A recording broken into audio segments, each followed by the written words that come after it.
Luca Marin believed in simple truths. Work hard, help others when you can, and hope tomorrow brings something better than today. As a janitor at Manhattan's gleaming Meridian Tower, he cleaned the offices of people who earned more in a day than he made in a year. His calloused hands mopped marble floors, while his heart carried the weight of his mother's medical bills and their cramped apartment's overdue rent. On a rain-soaked Tuesday evening, destiny arrived in the form of a woman in a wheelchair, struggling against a storm. Celeste Harrow, once a corporate titan, now navigated the world on wheels after a devastating accident had stolen her mobility, but not her fierce spirit.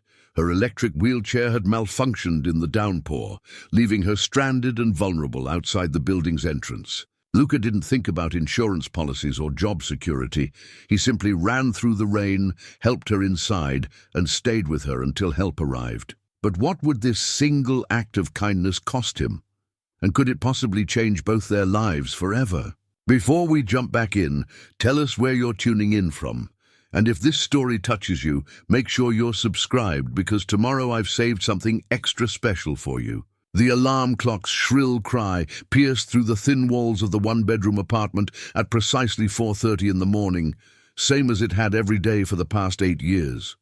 Luca Marin's calloused hand found the snooze button with practiced precision, his body already responding to the familiar ritual that marked another day in his carefully ordered existence. The wooden rosary beads his mother had given him for his confirmation clicked softly against the nightstand as he reached over, their worn surface smooth from decades of faithful fingers seeking comfort in prayer. In the adjacent room, he could hear Maria Marin's labored breathing, punctuated by the occasional wheeze that had grown more pronounced over the past few months. The medical bills stacked on their small kitchen table told a story he tried not to think about too often.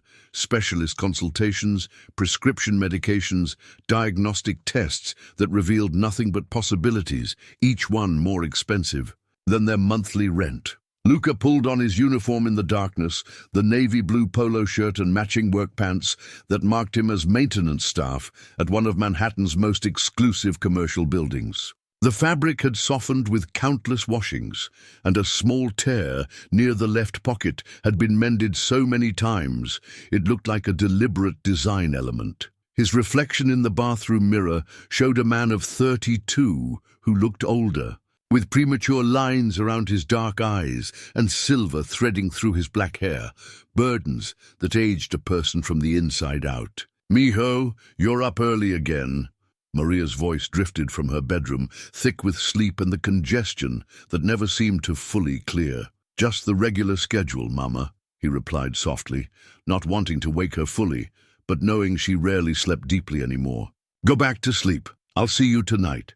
The subway ride to Midtown Manhattan gave him 45 minutes to read, a luxury he'd discovered years ago when he realized that the early morning trains carried mostly shift workers like himself. People too tired or too focused on their own struggles to bother with conversation. Today, he carried a worn paperback biography of Frederick Douglass, borrowed from the public library, its pages yellow with age and marked with the careful notes of previous readers. Education had been interrupted by necessity when he was 17, but learning had never stopped.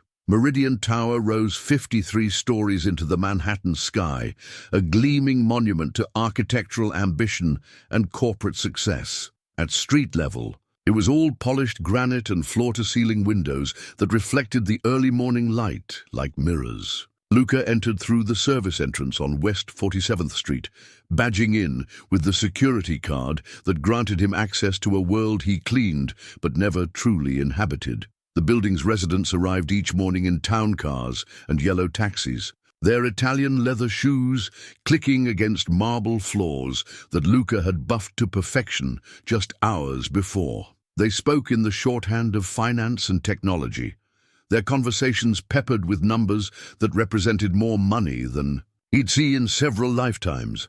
He was functionally invisible to most of them, which suited him fine. Invisibility was a kind of protection, but 47 floors above the street, behind the floor-to-ceiling windows of the penthouse office suite, another story was unfolding. Celeste Harrow had once been a name spoken with reverence in the same financial circles that now barely acknowledged her existence. At 35, she had been the youngest woman to take a technology company public, her adaptive software solutions revolutionizing how corporations integrated accessibility into their operations. The business magazines had called her a visionary. The society pages had chronicled her charity galas and art gallery openings. That was before the accident, before Marcus Rivera, her business partner and former lover, had used her months of hospitalization and rehabilitation to systematically dismantle everything she'd built. Before she'd discovered that the man she'd trusted with her company and her heart had manipulated board votes, transferred patents, and left her with nothing but a legal settlement that felt more like hush money than justice. Now she spent her days in the penthouse apartment that had once been her victory lap, staring out at a city that had moved on without her. The wheelchair was custom-made, carbon fiber and titanium, engineered for someone who had once demanded the best of everything. But the best engineering in the world couldn't restore what she'd lost. Not her legs, not her company, and certainly not her faith in the people she'd allowed close enough to destroy her. The apartment was a study in accessible luxury. Countertops lowered to accommodate her chair, doorways widened, bathrooms redesigned with grab bars that looked more like modern art installations than medical equipment. Everything had been carefully planned to maintain her independence. But independence, she'd learned, was not the same thing as connection. Her daily routine had contracted to the essentials. Morning coffee prepared by hands that shook slightly from the neurological damage that had been a bonus gift from the spinal cord injury. Reading technical journals to stay current in a field that was evolving without her input. Physical therapy. Exercises that maintained muscle tone in her arms and shoulders, while the rest of her body remained stubbornly unresponsive. Phone calls from lawyers updating her on the progress of lawsuits that felt increasingly pointless. The view from her windows encompassed Central Park to the north and the Hudson River to the west, a panorama that real estate agents called priceless. But she rarely looked anymore. The world outside had become theoretical, something that happened to other people. She had been different once. The kind of person who worked 18-hour days, not because she had to, but because she loved the puzzle of building something from nothing. Her companies had employed hundreds of people, her innovations had improved thousands of lives, and her success had been proof that determination could overcome any obstacle. The irony wasn't lost on her that the woman who had built her career on accessibility solutions now struggled with the most basic aspects of accessing her own life. The accident had been absurdly random. A taxi running a red light on a Tuesday afternoon, her own car spinning into the path of an oncoming truck. 3 months in the hospital, 6 months of rehabilitation, and a lifetime of adjustment to a reality that felt like someone else's story. But it was the betrayal that had truly crippled her. Marcus had visited her exactly twice during her hospitalization, both times accompanied by lawyers and documents that needed her signature. By the time she was strong enough to understand what was happening, it was too late. The board had voted to remove her as CEO, citing her inability to fulfill her duties. The patents she'd developed had been transferred to a subsidiary controlled by Marcus. The charitable foundation she'd established had been dissolved, its assets redistributed. Even her personal assistant, someone she'd considered a friend, had taken a position with Marcus's new company. The legal battles had dragged on for 2 years, resulting in a settlement that provided financial security, but no vindication. Marcus Rivera was now the CEO of Meridian Technologies, the company built on the foundation of her work, her vision, her life's dedication. He gave interviews about innovation and entrepreneurship, never mentioning the woman whose ideas had made his success possible. Most days, The anger felt manageable, contained within the boundaries of her carefully controlled environment. But on nights like the previous Tuesday, when the autumn rain turned the city streets into rivers of reflected light, the isolation felt absolute. She had been returning from a rare dinner meeting with her lawyer, her first venture outside the building in nearly a month. The rain had started while they were inside the restaurant, and by the time her car service arrived, it was a downpour. The driver had helped her into the back seat, loaded her wheelchair into the trunk, and driven the 12 blocks to Meridian Tower with the careful attention of someone who had transported wheelchair users before. But when they'd arrived at the building's entrance, the electronic wheelchair lift in the car had malfunctioned, leaving her stranded in the back seat while rain drummed against the windows. The driver had apologized profusely, calling his dispatcher for assistance, while Celeste sat in the climate-controlled comfort of the car and watched the storm transform the familiar streetscape into something alien and threatening. She had been in this situation before, technology failing at the worst. Possible moment, her independence suddenly reduced to dependence on the kindness of strangers. That was when she'd seen him. The janitor from her building, rushing through the rain without an umbrella, his uniform already soaked through. She recognized him vaguely from the elevator, one of the invisible army of service workers who kept the building functioning. Most tenants barely acknowledged their existence, but she had been trained by her mother's southern manners to at least nod and say good morning. He had approached the car without hesitation, tapping on the driver's window to ask if they needed help. The driver had explained the situation, and without waiting for permission or payment or even an introduction, the janitor had figured out how to manually release the wheelchair lift. He'd gotten soaked in the process, his hair plastered to his head and his uniform transparent with rain, but he hadn't seemed to notice. More importantly, he hadn't looked at her with pity. His eyes had been concerned but respectful, and when he'd helped her transfer from the car to her wheelchair, his hands had been gentle but not tentative. He'd treated her like a person who happened to need assistance, not like a tragedy that required careful handling. "Thank you," she had said, meaning it more than she'd meant anything in months. "No problem at all, miss," he'd replied, already. Turning to help the driver secure the malfunctioning lift. "You get inside where it's dry." She had wanted to say more, to offer him money, or at least get his name, but he'd disappeared back into the rain before she could formulate the words. By the time she'd reached her apartment, toweled off and changed into dry clothes, she'd convinced herself that his kindness had been nothing more than basic human decency, the kind of small grace that happened every day between strangers. But she'd been wrong about the consequences. 3 days later, building management had summoned her to a meeting about the incident. Apparently, the janitor, Luca Marin, she learned, had been written up for abandoning his assigned duties during his shift. The building's insurance company had raised concerns about liability, and the management company had decided that termination was the safest course of action. The irony was crushing. A man had lost his job because he'd helped her, and she'd been too self-absorbed to even learn his name.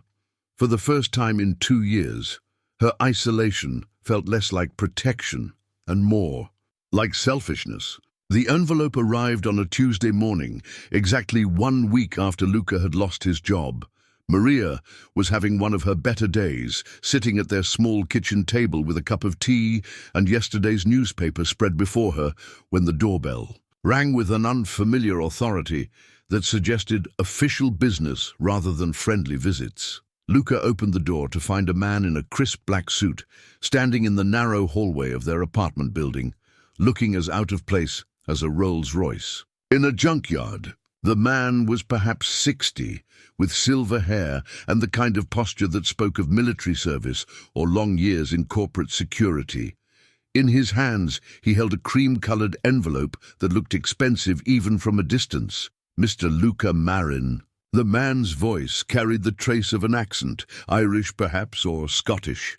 "That's me," Luca replied, unconsciously straightening his shoulders. He was wearing his best jeans and a button-down shirt he'd ironed that morning, but he still felt underdressed in the presence of such obvious affluence. "My name is Patrick Brennan. I'm employed by Ms. Celeste Harrow. She asked me to deliver this to you personally." He extended the envelope with a slight bow of his head. "She also wanted me to express her gratitude for your kindness during the incident last week." The envelope felt substantial in Luca's hands, the paper thick and smooth in a way that suggested quality. His name was written across the front in elegant script, the kind of handwriting that spoke of expensive education and careful attention to detail. "Please tell Ms. Harrow that no thanks are necessary," Luca said. "Anyone would have done the same thing." Patrick Brennan's smile was slight, but genuine. "I think you'd be surprised, Mr. Marin, how rarely that proves to be true. Ms. Harrow would very much like to speak with you, at your convenience. Her contact information is in the letter." After the man had gone, Luca returned to the kitchen, where Maria was watching him with the sharp curiosity that had defined her personality long before illness had begun to claim her strength. "Who was that, mijo? He looked like he could afford better suits than your father ever owned." Luca sat down across from her and carefully opened the envelope. The letterhead was simple, but elegant. Celeste Harrow's name embossed in deep blue, ink at the top of cream-colored stationery. The letter itself was handwritten in the same careful script as his name on the envelope. "Dear Mr. Marin," he read aloud, "I hope this letter finds you and your family well. I wanted to reach out to you personally to express my gratitude for your assistance last Tuesday evening. Your kindness during what could have been a very difficult situation meant more to me than you might realize." Maria leaned forward, her eyes bright with interest. "Keep reading. I have recently learned that your assistance to me may have resulted in professional difficulties for you, which was never my intention. I would very much like the opportunity to speak with you about a matter that might be of mutual benefit. I am currently developing a new business venture that focuses on accessibility solutions and community support, and I believe someone with your character and perspective would be invaluable to this effort." Luca paused, rereading the paragraph, to make sure he'd understood correctly. Maria reached across the table and took the letter from his hands. "If you are interested in learning more," she continued reading, "I would be honored to meet with you at your convenience. I can be reached at the number below, or Mr. Brennan can arrange a meeting at a time and place that works for your schedule. Whether or not you choose to pursue this opportunity, please know that your decency in the rain last week restored something in me that I had thought was permanently lost." She looked up at Luca with tears gathering in her eyes. "It's signed with sincere gratitude, Celeste Harrow. Mijo, do you know who this woman is?" Luca shook his head, but Maria was already moving toward the small laptop computer they'd bought second-hand 3 years ago when she'd started managing their finances online.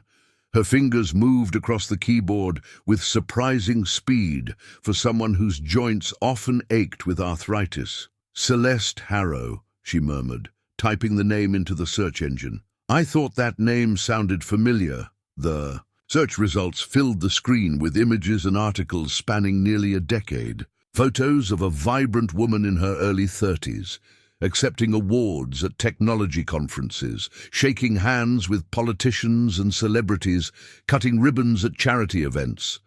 Headlines about breakthrough innovations in accessibility technology, about a young entrepreneur changing the world one software solution at a time.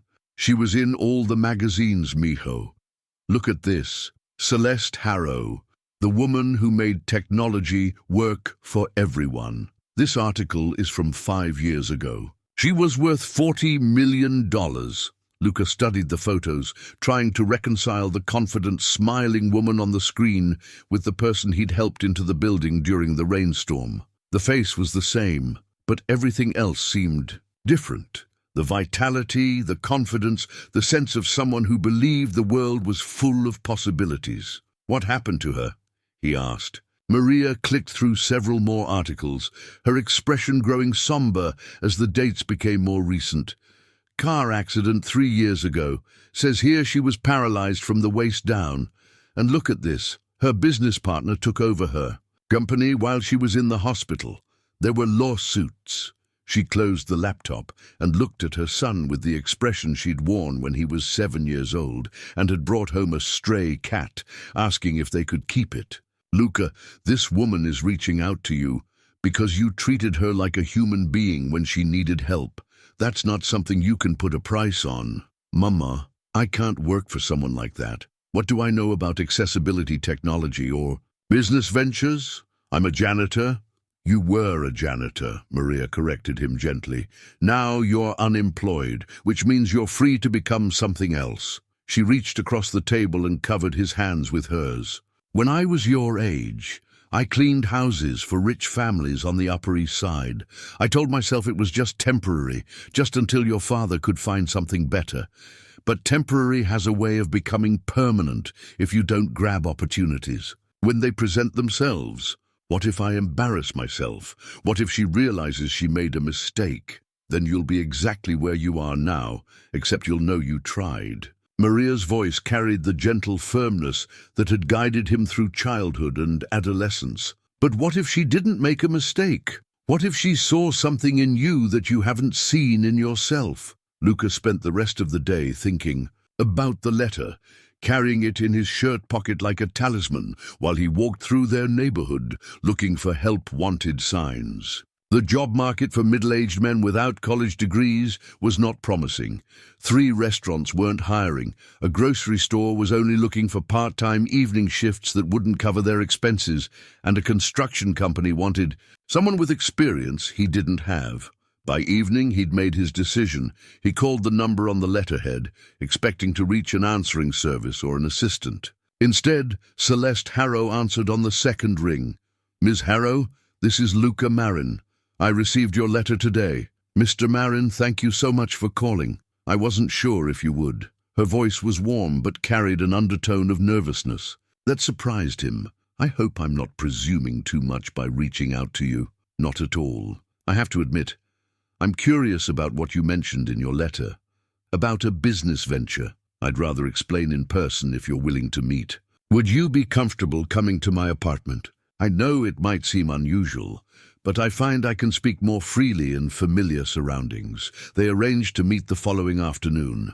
Luca spent the morning alternating between confidence and panic, changing clothes 3 times and finally settling on his one good pair of dress pants and a navy blazer that Maria had insisted he buy for job interviews. The elevator ride to the 47th floor felt like ascending to another planet. When the doors opened directly into Celeste's apartment, a luxury he'd only seen in movies, he was struck first by the space itself. Floor-to-ceiling windows dominated the living area, offering a view of Central Park that seemed to stretch to the horizon. The furniture was modern but comfortable, arranged to accommodate wheelchair navigation without feeling clinical or institutional. Celeste was waiting by the windows, wearing a simple black sweater and dark jeans, her wheelchair positioned so that the afternoon light created a halo around her dark hair. She was more beautiful than her photos had suggested, but there was something in her eyes that spoke of hard-won wisdom and carefully guarded hope. "Thank you for coming, Mr. Marin. Can I offer you coffee? Tea? Coffee would be great. Thank you. And please call me Luca." She led him to a seating area where she'd already prepared a coffee service on a low table. Her movements were fluid and efficient, and he found himself admiring her independence rather than focusing on her limitations. "I've been thinking about how to explain this without sounding like I've lost my mind," she began, pouring coffee into elegant ceramic cups. "For the past 3 years, I've been essentially hibernating, feeling sorry for myself, fighting lawsuits, and generally withdrawing from the world. But last week, when you helped me in the rain, something shifted." She handed him a cup, and he noticed that her hands were steady now, more confident than they'd seemed during their first encounter.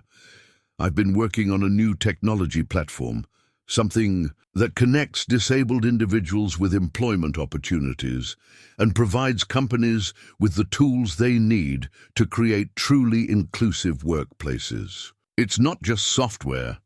It's a comprehensive support system that addresses everything from physical accommodations to social integration. Luca listened as she outlined her vision, her voice growing stronger and more animated as she spoke.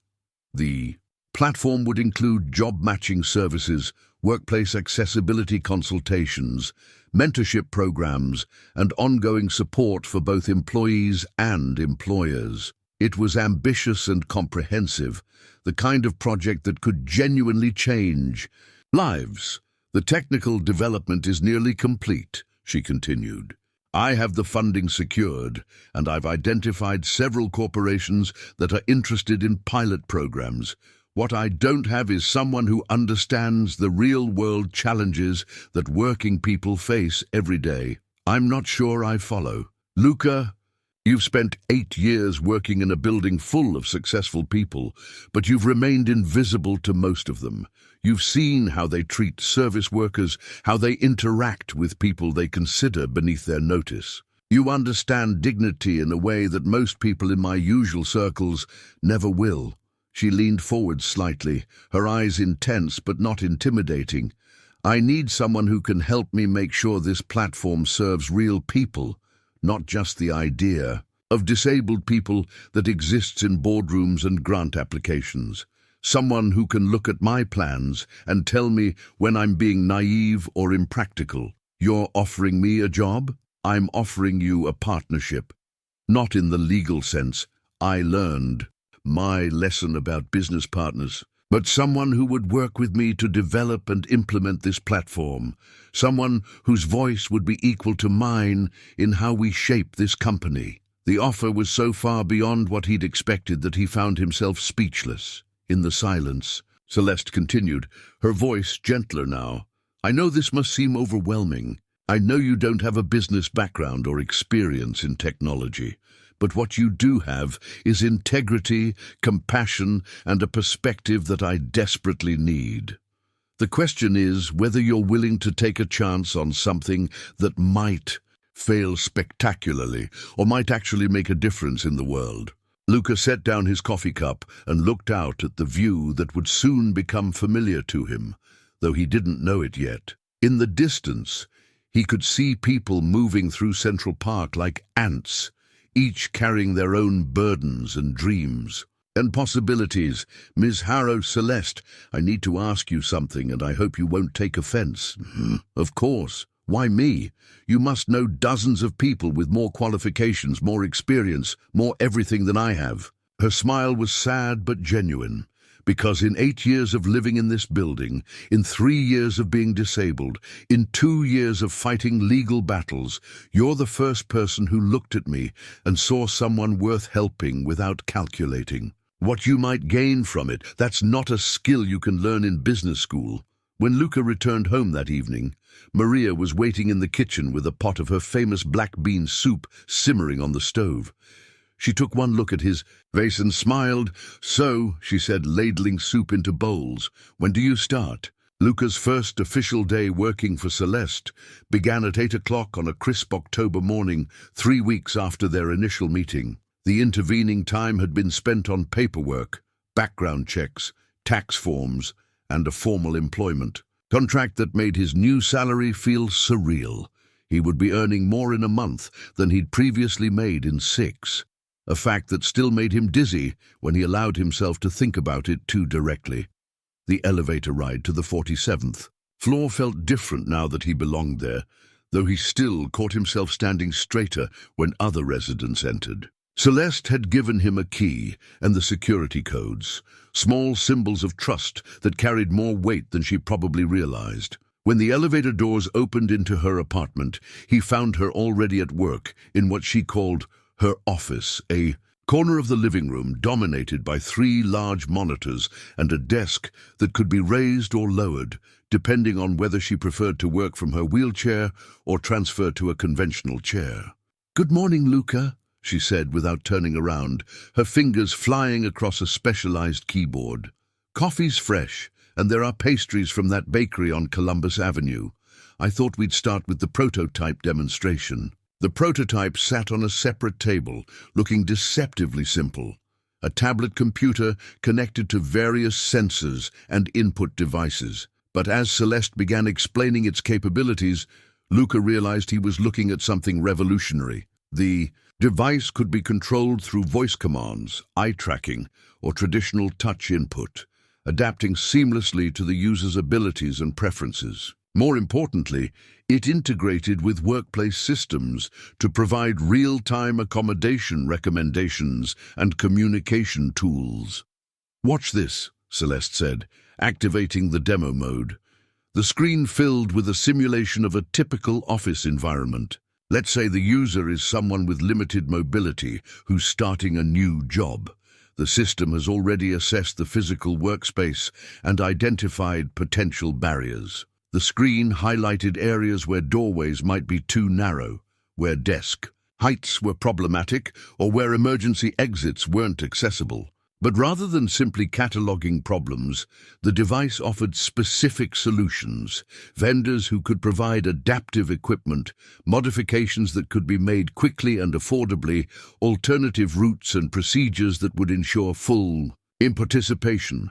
"It's not just about compliance," Celeste explained, her excitement evident. "It's about integration. The goal is to make accessibility so seamless that it becomes invisible." Luca studied the demonstration, his mind automatically translating the technical capabilities into real-world scenarios. "What about the social aspects?" he asked. "I mean, you can modify a workspace all you want, but if the other employees don't know how to interact naturally with disabled colleagues, you're still creating isolation." Celeste paused, her hands stilling on the keyboard. "What do you mean?" "Well, when I was working at Meridian Tower, there was a woman who came in occasionally. I think she was blind. She had a guide dog and used a white cane. But I watched how people reacted to her in the elevators. They'd either ignore her completely or be so overly helpful that it was almost worse. Nobody just talked to her normally. And you think the technology should address that?" Luca nodded, warming to the subject. "Maybe not directly, but couldn't there be a training component? Something that helps co-workers understand how to be helpful without being patronizing. Like, I learned more about interacting with you naturally, in 10 minutes, than most people probably learn in years." Celeste turned her wheelchair to face him fully, and he saw something shift in her expression, a recognition that he was bringing exactly the perspective she'd hoped for. "You're absolutely right," she said slowly. "I've been so focused on the technical barriers that I haven't given enough attention to the human ones." She reached for a notebook and began writing rapidly. "We could develop modules for workplace sensitivity training, but make them practical rather than theoretical.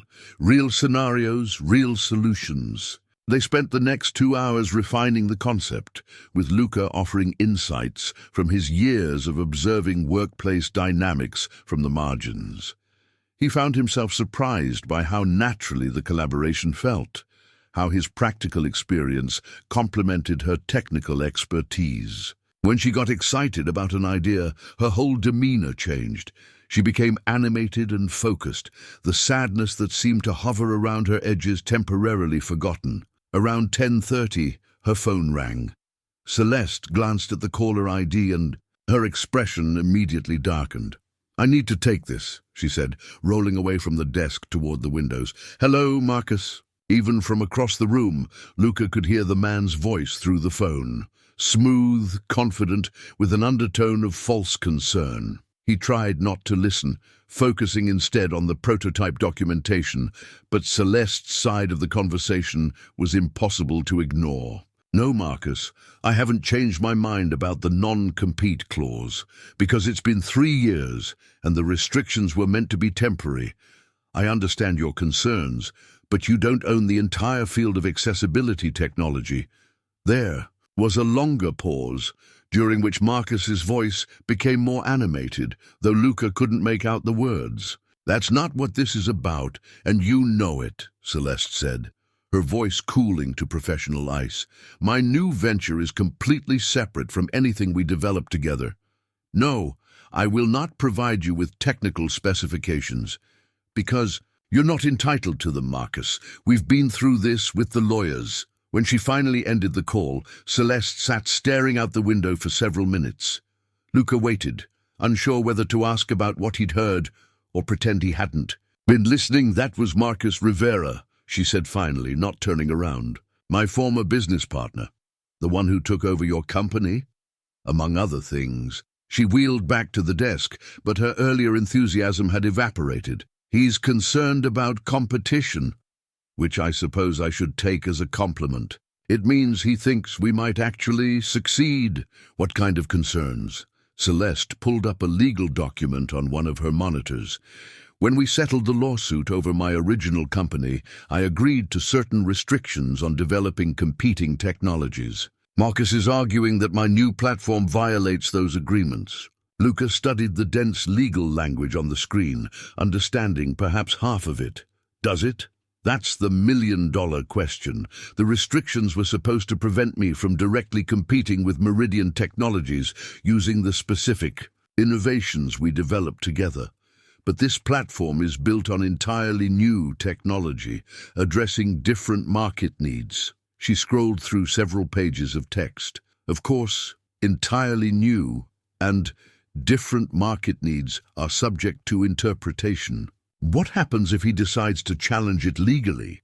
"Then we spend the next 2 years in court instead of building the company," Celeste said flatly, "which might be exactly what he wants.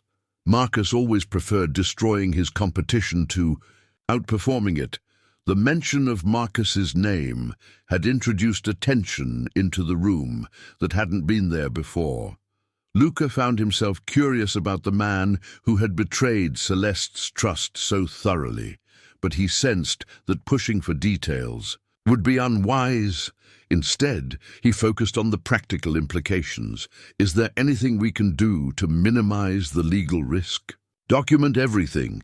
Make sure our innovations are genuinely novel, and try to stay far enough away from his market space that he can't claim overlap." Celeste managed a weak smile. "Welcome to entrepreneurship, Luca. It's not all breakthrough. Technology and noble missions." They returned to work on the prototype, but the earlier ease of their collaboration had been disrupted. Celeste seemed distracted, and Luca found himself second-guessing his contributions, wondering if his lack of technical background was more of a liability than he'd realized. Around noon, Celeste suggested they break for lunch. She had prepared sandwiches and salad, arranging everything on the kitchen counter at a height that allowed her to serve from her wheelchair. Luca noticed the care she'd taken to make the meal feel normal and social rather than accommodating, another small example of her attention to dignity. "Can I ask you something personal?" she said as they ate. "Of course. What made you decide to help me that night in the rain?" "I mean, you didn't know who I was, and it wasn't really your responsibility." Luca considered the question, trying to articulate something he'd never really examined. "My mother used to tell me that we're all just walking each other home," he said finally. "That most of the time we're all struggling with something, and the least we can do is help when we can." That's a beautiful way to think about it. She's a wise woman. She's also the one who convinced me to take your job offer. I'd like to meet her sometime, if that would be appropriate. The suggestion surprised him. In his previous job, his personal life had been completely separate from his work. The idea of Celeste meeting Maria felt both appealing and slightly terrifying. "She'd like that," he said, "though I should warn you, she'll probably try to feed you. It's how she shows affection. I could use more of that in my life." After lunch, they returned to the prototype, but with a different focus. Instead of concentrating solely on technical capabilities, they began developing user scenarios that would demonstrate the platform's practical applications. Luca suggested they create profiles based on real people he'd known. A deaf co-worker from a previous job, a neighbor who used a wheelchair, a veteran he'd met at the VA hospital during one of Maria's appointments. "This is exactly what I needed," Celeste said as they worked through the scenarios. "Real stories, real challenges. Most accessibility solutions are developed by people who've never actually experienced the problems they're trying to solve. And most disabled people never get asked what would actually help them," Luca added. It's all assumptions and good intentions. As the afternoon progressed, he began to understand why Celeste had sought him out. His value wasn't in technical expertise or business experience, but in his ability to see systems from the perspective of someone who had always been on the outside. He could anticipate the ways that well-intentioned solutions might create new problems, or how workplace hierarchies might undermine even the best accessibility programs. By 5 o'clock, they had outlined a comprehensive approach that integrated the technical platform with human-centered training and support services. It was ambitious but felt achievable, grounded in real understanding of the challenges they were trying to address. "I think we make a good team," Celeste said as they wrapped up for the day. "I hope so," Luca replied, "though I suspect the real test will come when we start dealing with actual clients and investors." "One challenge at a time," she said, but he could see the worry in her eyes.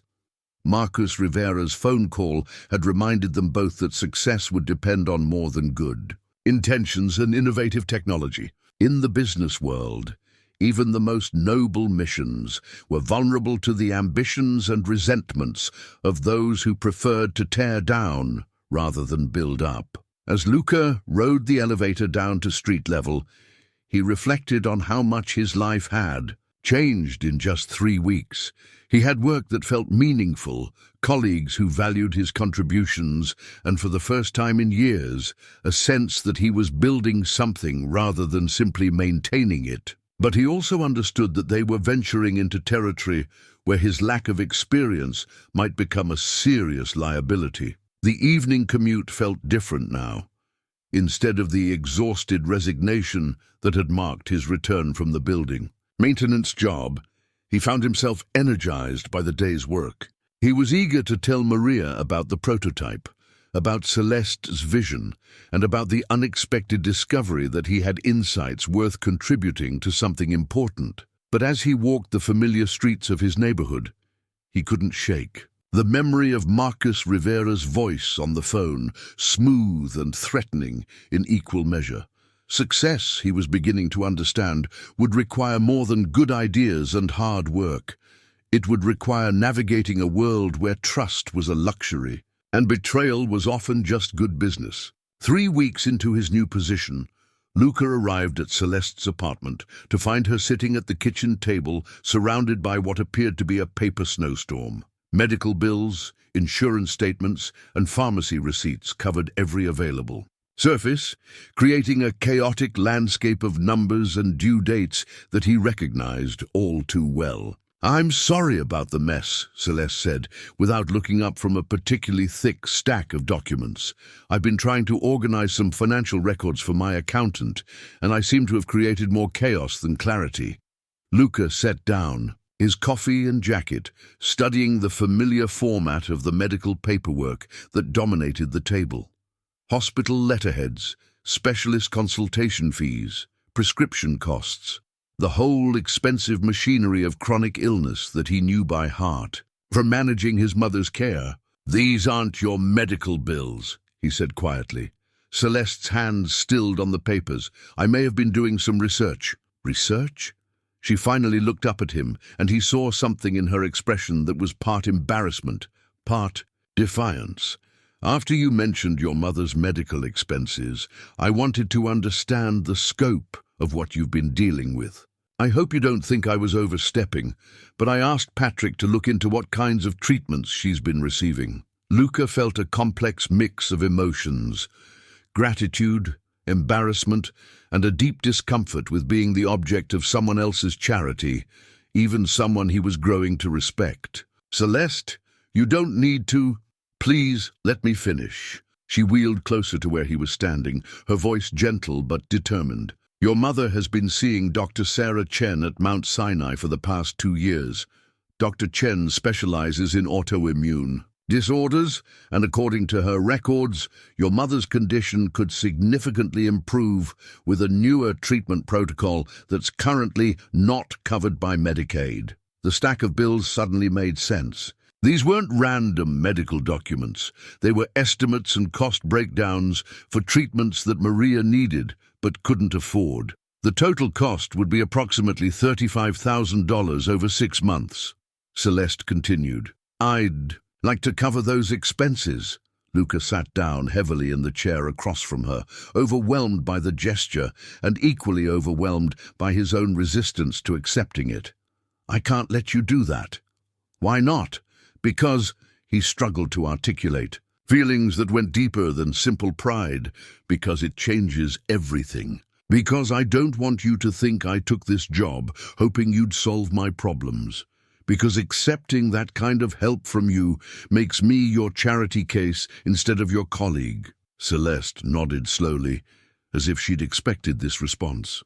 I understand why you feel that way, but can I offer you a different perspective? She reached across the table and picked up one of the medical bills, holding it between them like evidence in a case she was making. 3 years ago, when I was in the hospital after my accident, I received a visit from a woman named Elena Rodriguez. Her daughter had been born with spina bifida, and she'd been using one of the software applications I'd developed to help navigate the special education system.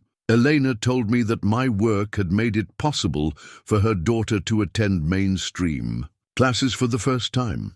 Celeste set the bill down and looked directly at Luca. Elena didn't come to thank me because she felt obligated or because she thought I needed her gratitude. She came because my work had genuinely improved her family's life, and sharing that impact was a gift she wanted to give me. It was one of the only bright moments during a very dark time. That's different, Luca said. You created something that helped her daughter. I haven't done anything yet to earn this kind of generosity. Haven't you? Celeste's voice was patient, but firm. In the past 3 weeks, you've helped me completely reconceptualize this platform. You've identified blind spots in my thinking that could have made the difference between success and failure. You've brought insights that I literally could not have gotten anywhere else. She gestured toward the computer, where their latest project files were displayed. More than that, you've reminded me what it feels like to work with someone I trust. Completely. Do you have any idea how rare that is?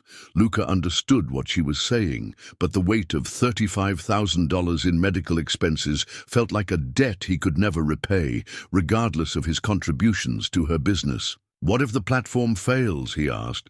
What if we don't succeed and you've spent all this money on my mother's treatment and I haven't actually earned it? Then your mother will be healthier, and I'll have spent money on something that matters. More than most of the things I've purchased in my life. Celeste's smile was gentle but determined. Luca, I have more money than I can reasonably spend.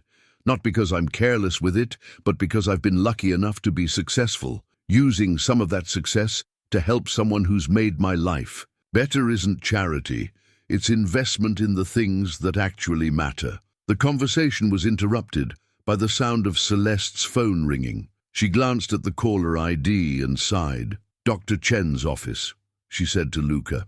I may have already spoken with them about scheduling your mother's consultation. Luca watched her answer the phone, switching into the crisp, professional tone he'd come to associate with her business calls. But as she spoke with the medical scheduler, confirming appointment times and discussing treatment protocols, he realized that her efficiency came from genuine care rather than mere obligation. Yes, I understand the treatment timeline, she was saying, and you're confident that the earlier we begin, the better the long-term outcomes. Excellent. Mr. Marin will be in touch to confirm the scheduling. When she hung up, Luca was still sitting at the table, staring at the medical bills that represented both his deepest worry and, apparently, the solution to it. She can start the new treatment protocol as early as next week, Celeste said quietly. But only if you'll let me help. The silence stretched between them, filled with the weight of decision. Luca thought about Maria's increasingly difficult mornings, the way she tried to hide her pain when she thought he wasn't looking, the careful way she'd begun to ration her activities to preserve her declining energy. If I say yes, he said finally. "I need you to understand that this isn't just about money. You'd be taking responsibility for someone who matters more to me than anything else in the world. I understand.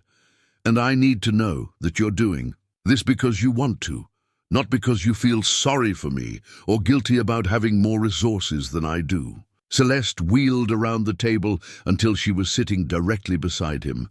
"Luca, 3 weeks ago, I was a woman who spent most of her time alone, working on a project that might never see the light of day, carrying grudges that were eating me, alive from the inside.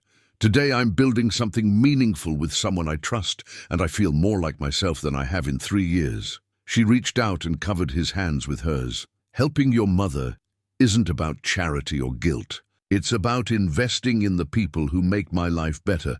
It's about using my resources to strengthen the relationships that matter to me." The decision, when it came, felt less like surrender and more like acceptance of a gift that was being offered with genuine love rather than obligation.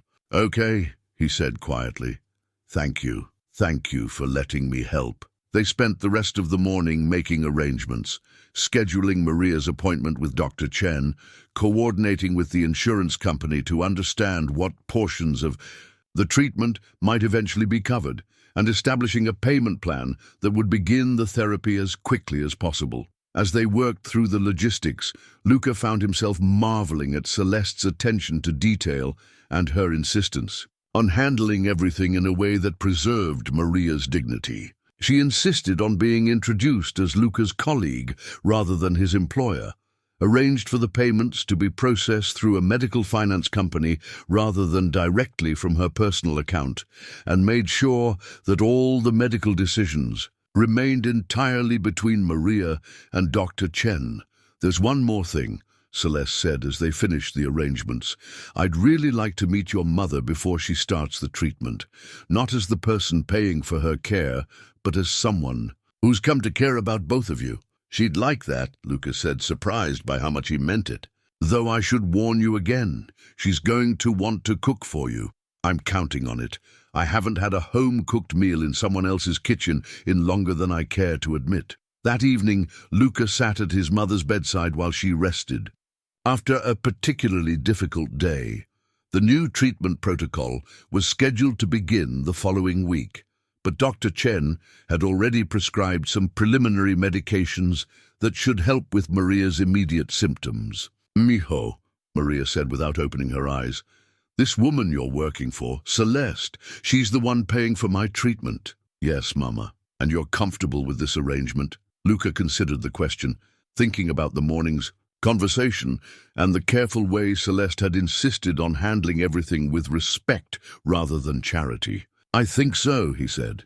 "She made it clear that she's doing this because she wants to, not because she feels obligated, and she's been very careful to make sure you're still in control of all your medical decisions." Maria opened her eyes and looked at her son with the penetrating gaze that had always been able to see through his attempts at deception. "That's not what I'm asking," she said gently. "I'm asking if you're falling in love with her." The question caught him completely off guard, though perhaps it shouldn't have. Maria had always been perceptive about matters of the heart, and Luca had never been good at hiding his feelings from her. "It's complicated, Mama. Love usually is," she said with a small smile. "But that doesn't mean it's wrong. She's my employer. She's wealthy and educated and sophisticated in ways I'm not. She's dealing with challenges I can't fully understand. And she chose you," Maria pointed out. "Out of all the qualified, experienced, sophisticated people she could have hired, she chose you.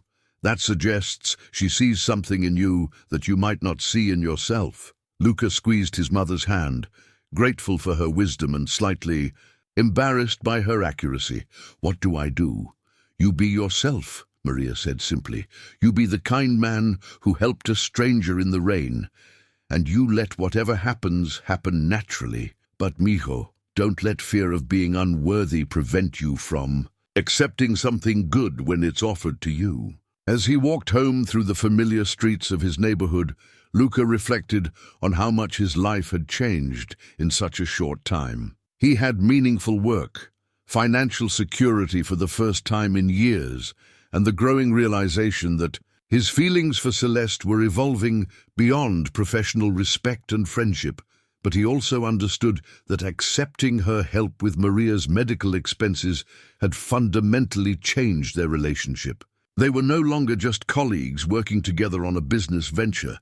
They had become people who cared about each other's families, who were willing to invest in each other's well-being, who were building something that felt dangerously close to love. The question was whether either of them was ready to acknowledge what was happening between them and whether the differences in their circumstances would ultimately strengthen their connection or make it impossible to sustain. The investment proposal document that Celeste had been refining for weeks finally reached its finished form on a grey November morning.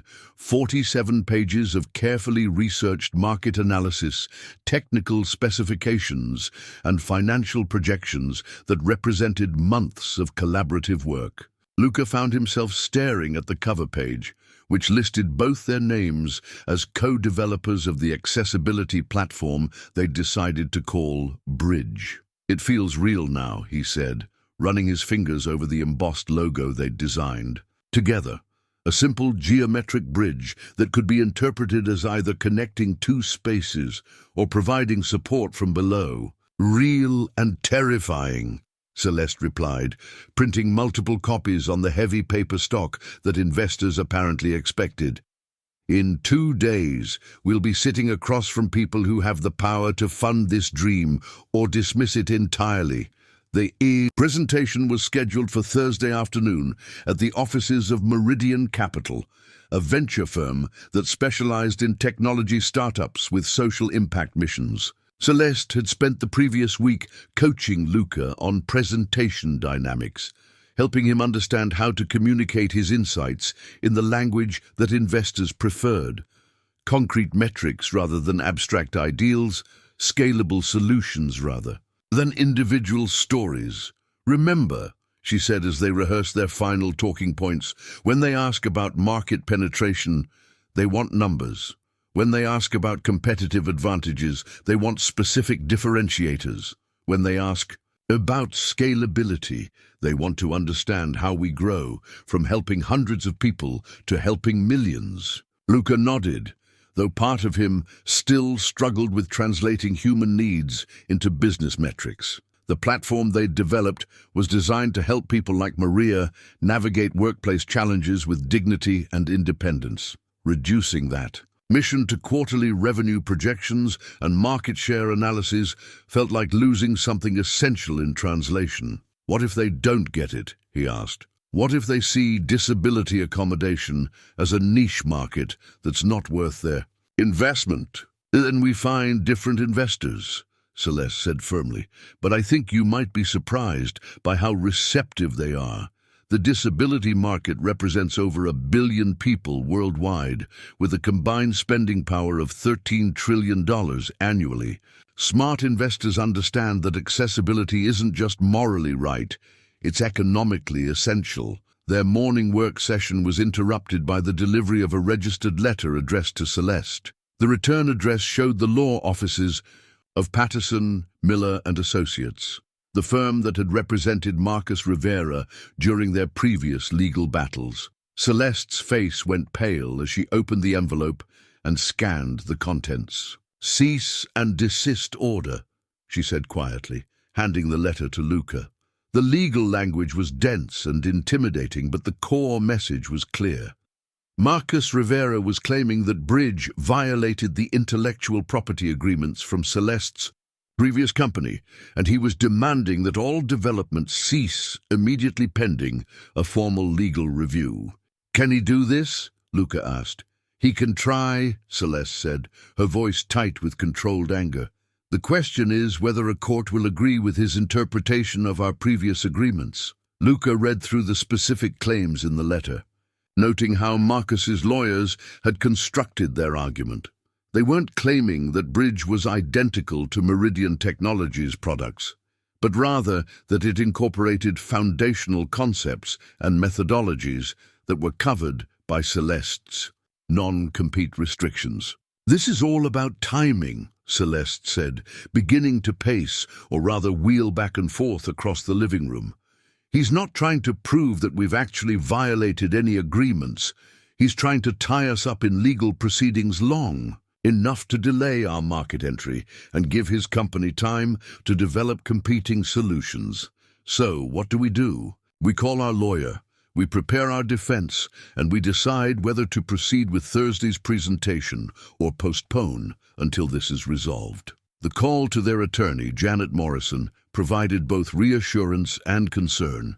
Janet believed that Marcus's claims were legally weak, but she also warned that fighting them could take months and cost hundreds of thousands of dollars in legal fees. "The cease and desist order has no legal force until a judge issues an injunction," Janet explained during their conference call. "You're free to continue development and even proceed with investor presentations, but you should be aware that doing so could escalate the conflict and potentially increase your legal exposure if Marcus decides to file a formal lawsuit." After the call ended, Celeste and Luca sat in her living room, the investment proposal still spread across the coffee table, now sharing space with Marcus's legal threats. "What do you want to do?" Luca asked. "I want to ignore him and proceed." "As planned," Celeste said immediately. "But I also need to consider what's fair to you. You didn't sign up to be dragged into a legal war with my former business partner." "Actually, I think I did," Luca replied, surprising himself with his certainty. "When I agreed to work with you, I understood that there might be complications from your previous business relationships. This is just more specific than I expected." They spent the rest of the day refining their investor presentation, incorporating additional legal safeguards, and preparing responses to questions about potential intellectual property disputes. But as they worked, Luca became aware of subtle changes in their dynamic. The easy collaboration of previous weeks had been replaced by a tension that went beyond concerns about Marcus's legal maneuvering. Celeste seemed to be pulling back emotionally, maintaining professional distance in ways that felt deliberate rather than natural. When their hands accidentally touched while reaching for the same document, she pulled away quickly. When he made a joke that would normally have earned a laugh, she responded with a polite smile that didn't reach her eyes. By early evening, the strain had become obvious enough that Luca felt compelled to address it directly. "Are you having second thoughts about the partnership?" he asked during a break in their preparation. "What makes you ask that?" "Because you've been treating me like a business associate all day instead of like—" He paused, unsure how to complete the sentence. "Instead of like someone you trust." Celeste set down the presentation materials and looked at him with an expression that mixed sadness with something that might have been regret. "Luca, I need to be honest with you about something," she said. "The situation with Marcus is more complicated than I initially let on." "How so?" "When we were partners, business partners, we were also personally involved.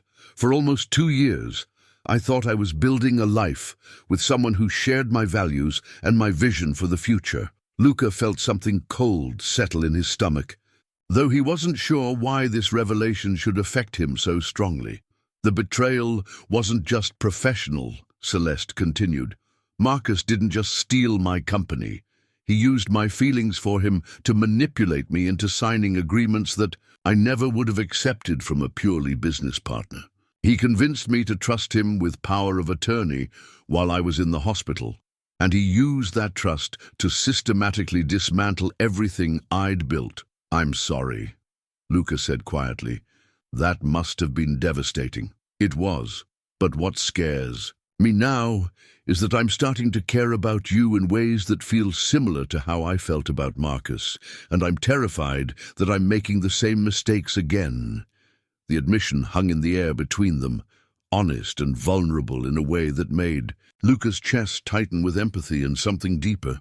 "Celeste, I'm not Marcus," he said. "I know that intellectually, but emotionally, it's hard to trust my own judgment when it comes to mixing business relationships with personal feelings." "So what are you saying?" "I'm saying that maybe we should Establish clearer boundaries. Keep our working relationship professional, at least until we've successfully launched Bridge and proven that we can work together without complications. Luca understood the logic of her position, but he also recognized the fear that was driving it. Celeste was protecting herself from potential hurt by creating distance from someone who had already demonstrated trustworthiness in dozens of small but meaningful ways. "I understand why you feel that way," he said carefully, "but I think you should know that pulling back from me isn't going to change how I feel about you. And it's not going to make our working relationship more effective." "What do you mean?"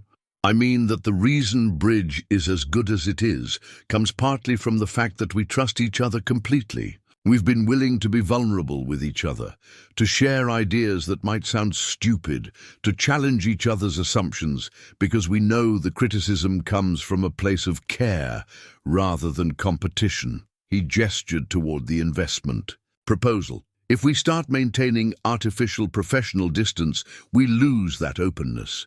We become more guarded, more careful, less willing to take the creative risks that have made this platform special." Celeste was quiet for a long moment, considering his words. "So what do you suggest?" "I suggest we acknowledge that there are feelings developing between us, and we deal with that honestly rather than pretending it's not happening. We can establish whatever boundaries you need to feel safe, but let's not create barriers that make it harder for us to do our best work together. And if the personal complications end up destroying our business partnership, then we'll deal with that if it happens." "But Celeste, the alternative, pretending that we're just colleagues when we both know that's not true, is probably more likely to create problems than solve them." As they talked through their concerns and established new ground rules for balancing their personal and professional relationships, Luca found himself marveling at how much more complex his life had become since that rainy evening when he'd helped a stranger with a malfunctioning wheelchair. He was now co-developing a technology platform that could impact millions of lives, navigating legal threats from a vengeful former business partner, and falling in love with a woman whose previous romantic relationship had ended in professional and personal devastation. But as he looked at Celeste, really looked at her, beyond the wheelchair and the expensive clothes and the sophisticated apartment, he saw someone who was brave enough to build something meaningful despite having every reason to retreat from risk and vulnerability. The investment proposal they'd created together represented more than a business opportunity. It was proof that two people from completely different backgrounds could collaborate to create something neither could have achieved alone. And if they were careful and honest and lucky, it might also become the foundation for something even more valuable than professional success. "Are you ready for Thursday?" Celeste asked, as they began packing up their materials for the evening. "As ready as I'll ever be," Luca replied. "Are you?" "I think so, though I have to admit, I'm more nervous about the presentation than I expected to be, because of Marcus's legal threats. Partly, but mostly because this feels like the first thing I've cared about succeeding at since my accident. The stakes feel higher when you actually want something to work out." Luca understood exactly what she meant. For years, his primary goal had been simple survival, paying bills, managing his mother's care, getting through each day without falling further behind.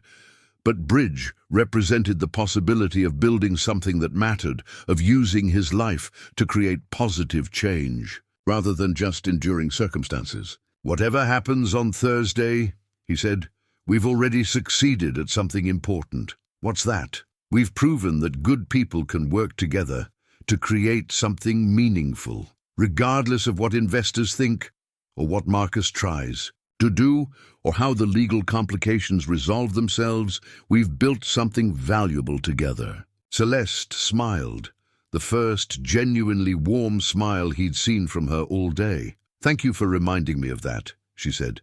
"And Luca, I'm glad you talked me out of the artificial professional distance idea. You were right about that." "About what?" "Specifically, about the fact that our best work comes from trusting each other completely. I don't want to lose that because I'm afraid of being hurt again."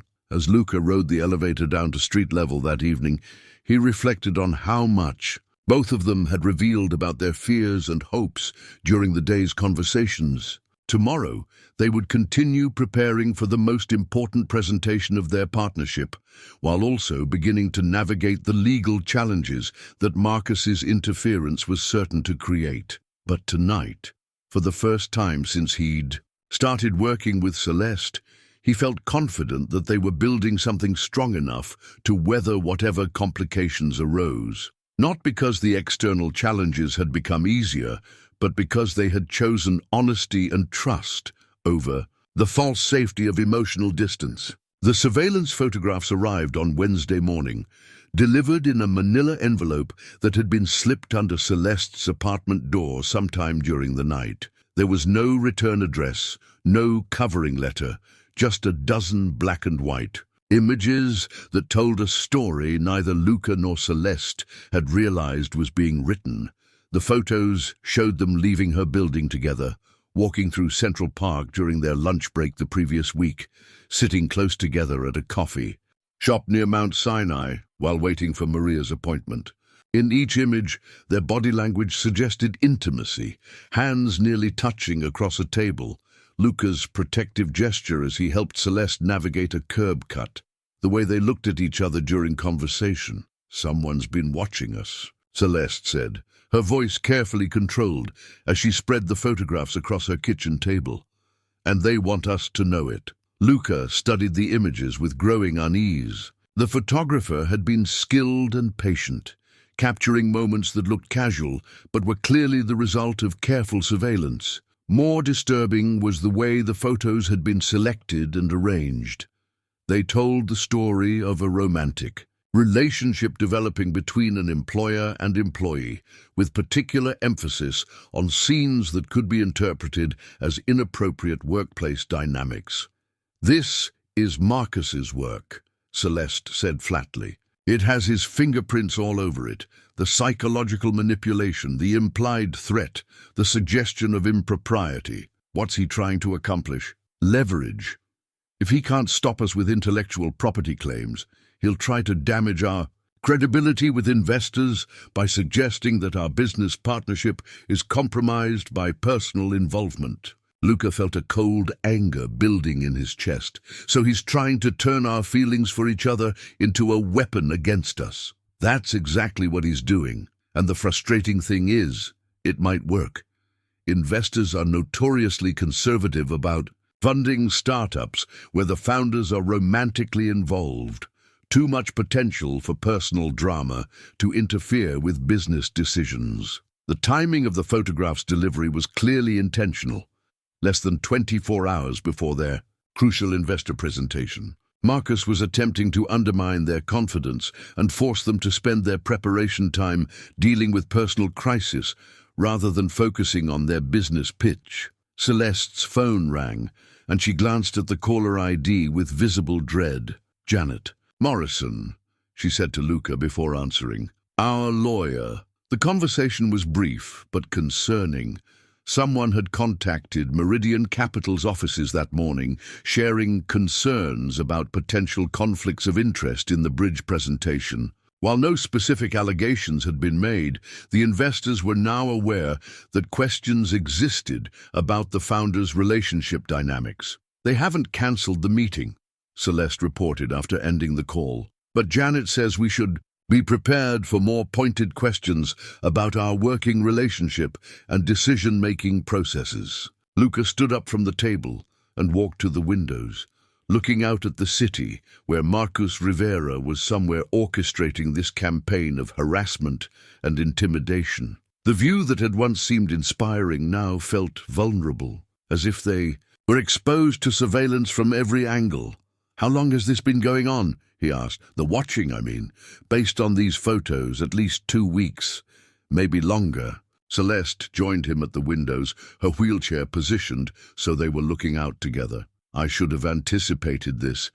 Marcus always preferred psychological warfare to direct confrontation." "Tell me about him," Luca said. "I need to understand what we're dealing with," Celeste was quiet for so long that he wondered if she was going to refuse to answer. When she finally spoke, her voice carried the weight of old pain that had been carefully examined and catalogued. Marcus is brilliant, charming, and absolutely ruthless when he feels threatened. When we first started working together, I thought his competitiveness was an asset. He was the kind of person who could walk into a room full of skeptical investors and convince them to fund ideas that seemed impossible.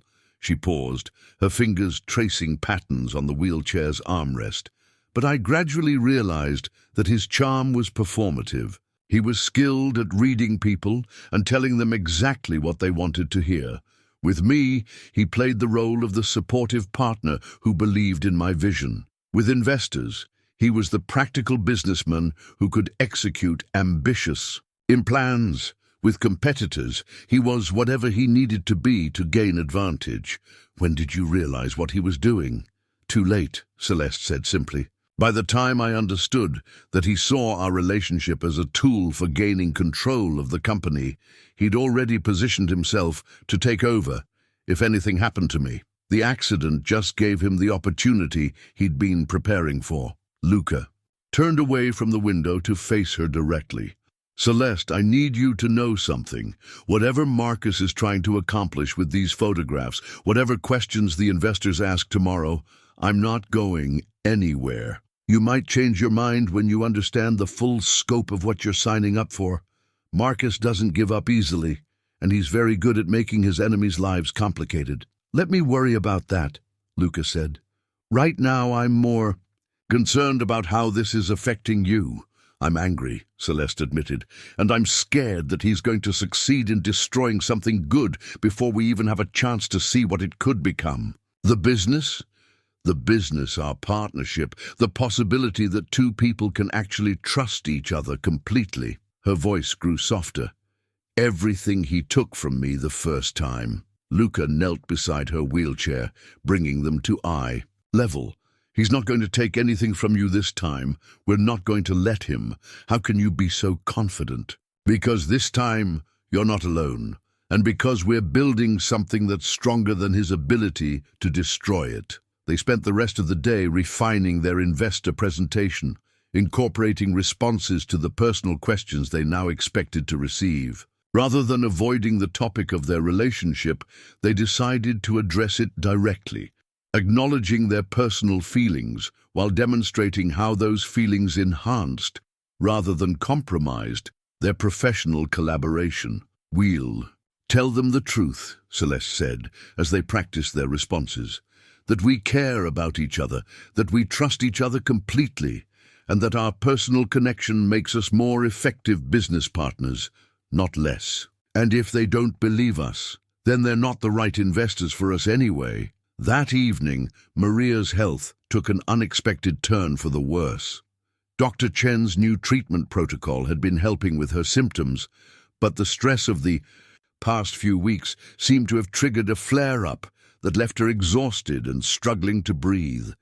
Luca arrived at Mount Sinai's emergency room to find his mother looking smaller and more fragile than he'd seen her in months. The medical team was running tests, but the early indications suggested that they might need to adjust her medication regimen again. "Mijo," Maria said when she saw him, her voice barely above a whisper. "I'm sorry about the timing. Don't apologize. Mama, the presentation doesn't matter if you're not okay." "The presentation matters very much," she corrected him gently, "and I'm going to be fine. Dr. Chen says this is probably just an adjustment period as my body responds to the new treatment." Celeste arrived at the hospital an hour later, having insisted on coming, despite Luca's protests, that she should focus on final preparation for the investor meeting. She brought flowers and a thermos of homemade soup that she'd somehow managed to prepare in the intervening time. "How is she?" Celeste asked, settling her wheelchair beside Maria's hospital bed. "Tired, but determined to make sure I don't miss tomorrow's presentation because of her," Luca replied. "Smart woman," Celeste said, reaching out to take Maria's hand. "We're going to need all the moral support we can get." "You'll do wonderfully," Maria said, though speaking clearly required visible effort. You're building something that will help people like me, and that matters more than whatever games. This Marcus person is playing. Have you told her about the photographs? Celeste asked Luca. Photographs? Maria's eyes sharpened, despite her fatigue. Luca briefly explained Marcus's surveillance campaign and the psychological pressure tactics he was employing. Maria listened with growing indignation, her illness temporarily forgotten in the face of outrage on behalf of her son and the woman she'd grown to care about. This man thinks he can intimidate you by taking pictures of you caring about each other. Maria's voice was stronger now, powered by righteous anger. What kind of person sees love as a weakness to be exploited? Someone who's never experienced the real thing, Celeste said quietly. Exactly, Maria agreed, which means he doesn't understand what he's dealing with.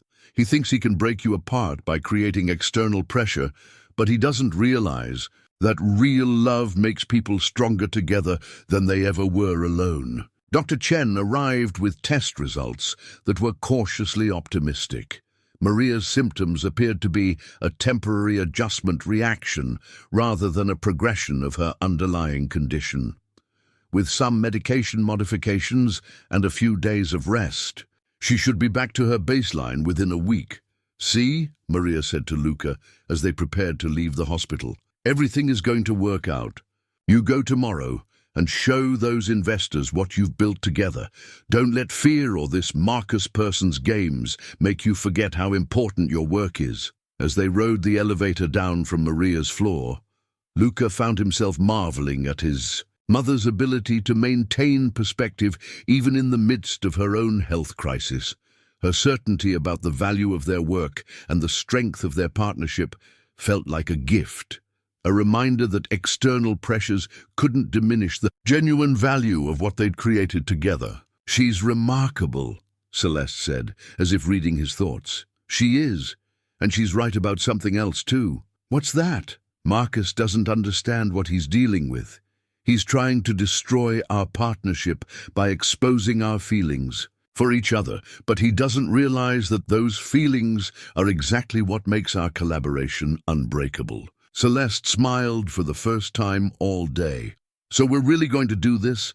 Face the investors tomorrow and tell them that we're building a company together because we trust and care about each other? We're going to tell them we're building a company that will change lives because we understand what it means to support each other through difficult times. Luca corrected. The trust and caring just happen to be the foundation that makes everything else possible. As they left the hospital together, Luca noticed a dark sedan that seemed to be following them at a distance. Marcus's surveillance was apparently continuing, but the knowledge no longer felt threatening. Instead, it felt like confirmation that they were on the right path, significant enough to be worth monitoring, dangerous enough to Marcus's interests, to require active interference. Tomorrow's presentation would determine whether Bridge received the funding needed to move forward.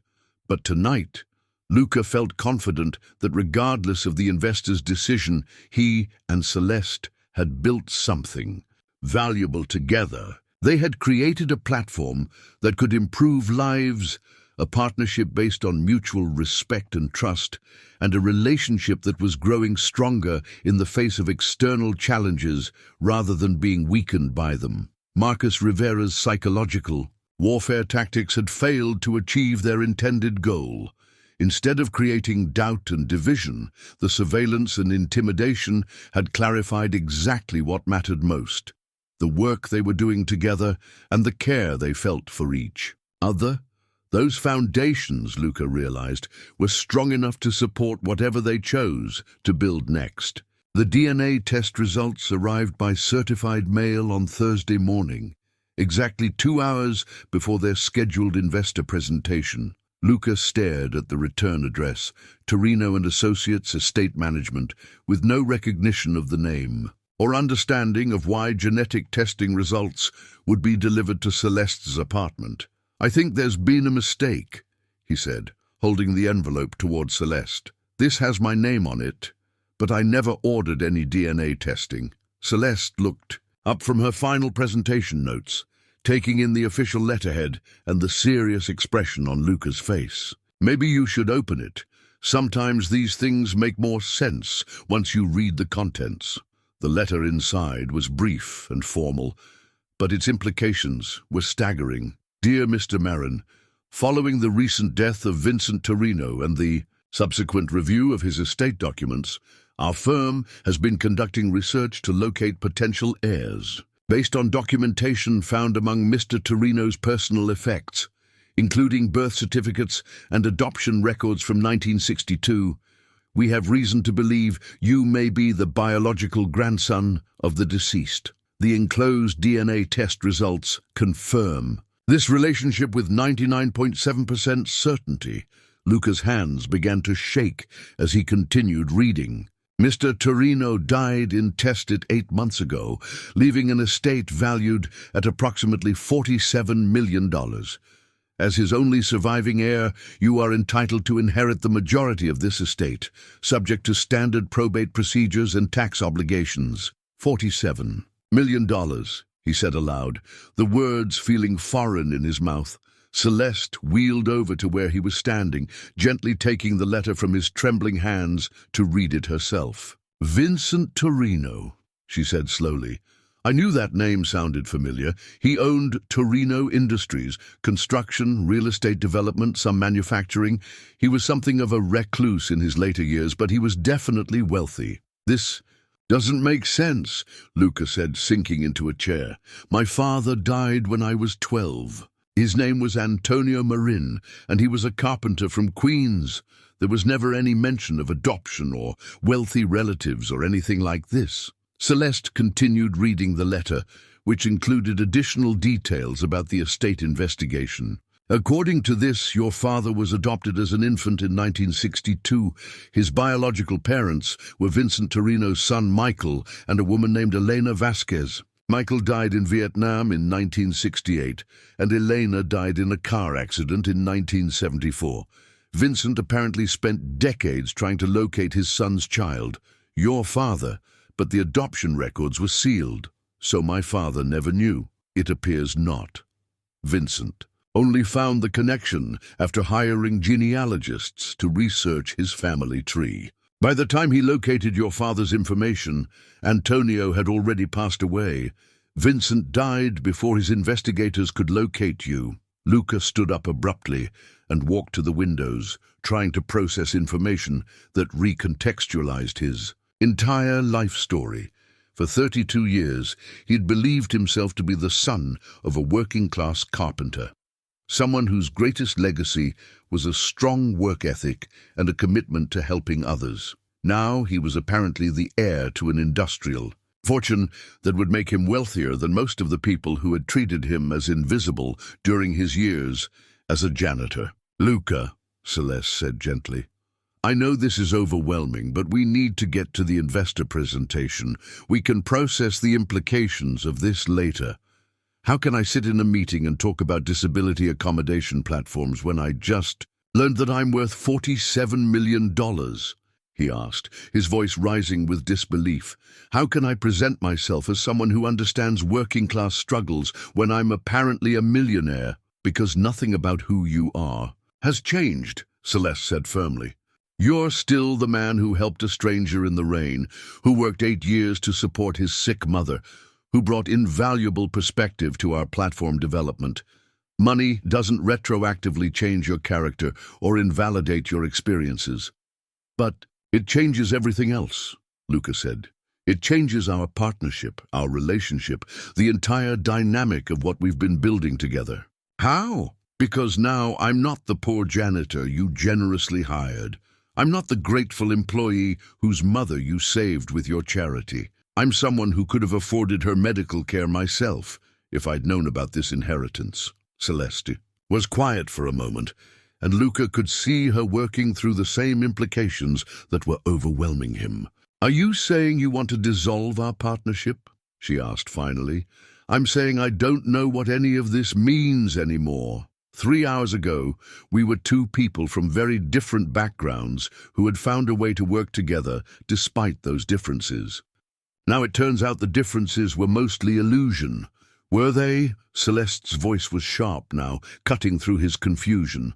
Luca, you didn't grow up wealthy. You didn't attend private schools or summer in the Hamptons or have trust fund access to opportunities. You worked as a janitor for 8 years because you needed the job, not because you were slumming. Your experiences are real, regardless of what your genetic testing reveals about potential inheritance. But the money changes how I relate to the work we're doing.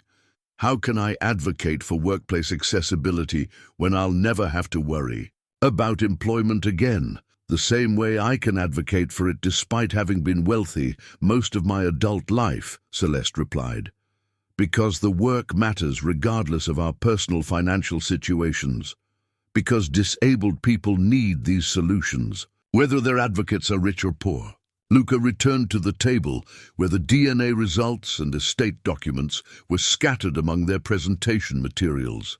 The two different aspects of his life creating a surreal collage. There's something else, he said, picking up a photograph, that had been included with the legal documents. Vincent Torino apparently kept extensive records of his search for family members. The photograph showed a man in his 70s standing beside a construction site, wearing a hard hat and surveying the work with obvious pride. But what caught Luca's attention was the man's face, angular features and dark eyes that looked remarkably similar to his own. He looks like you, Celeste observed. He looks like my father, Luca corrected. I have pictures of my dad at home, and the resemblance is unmistakable.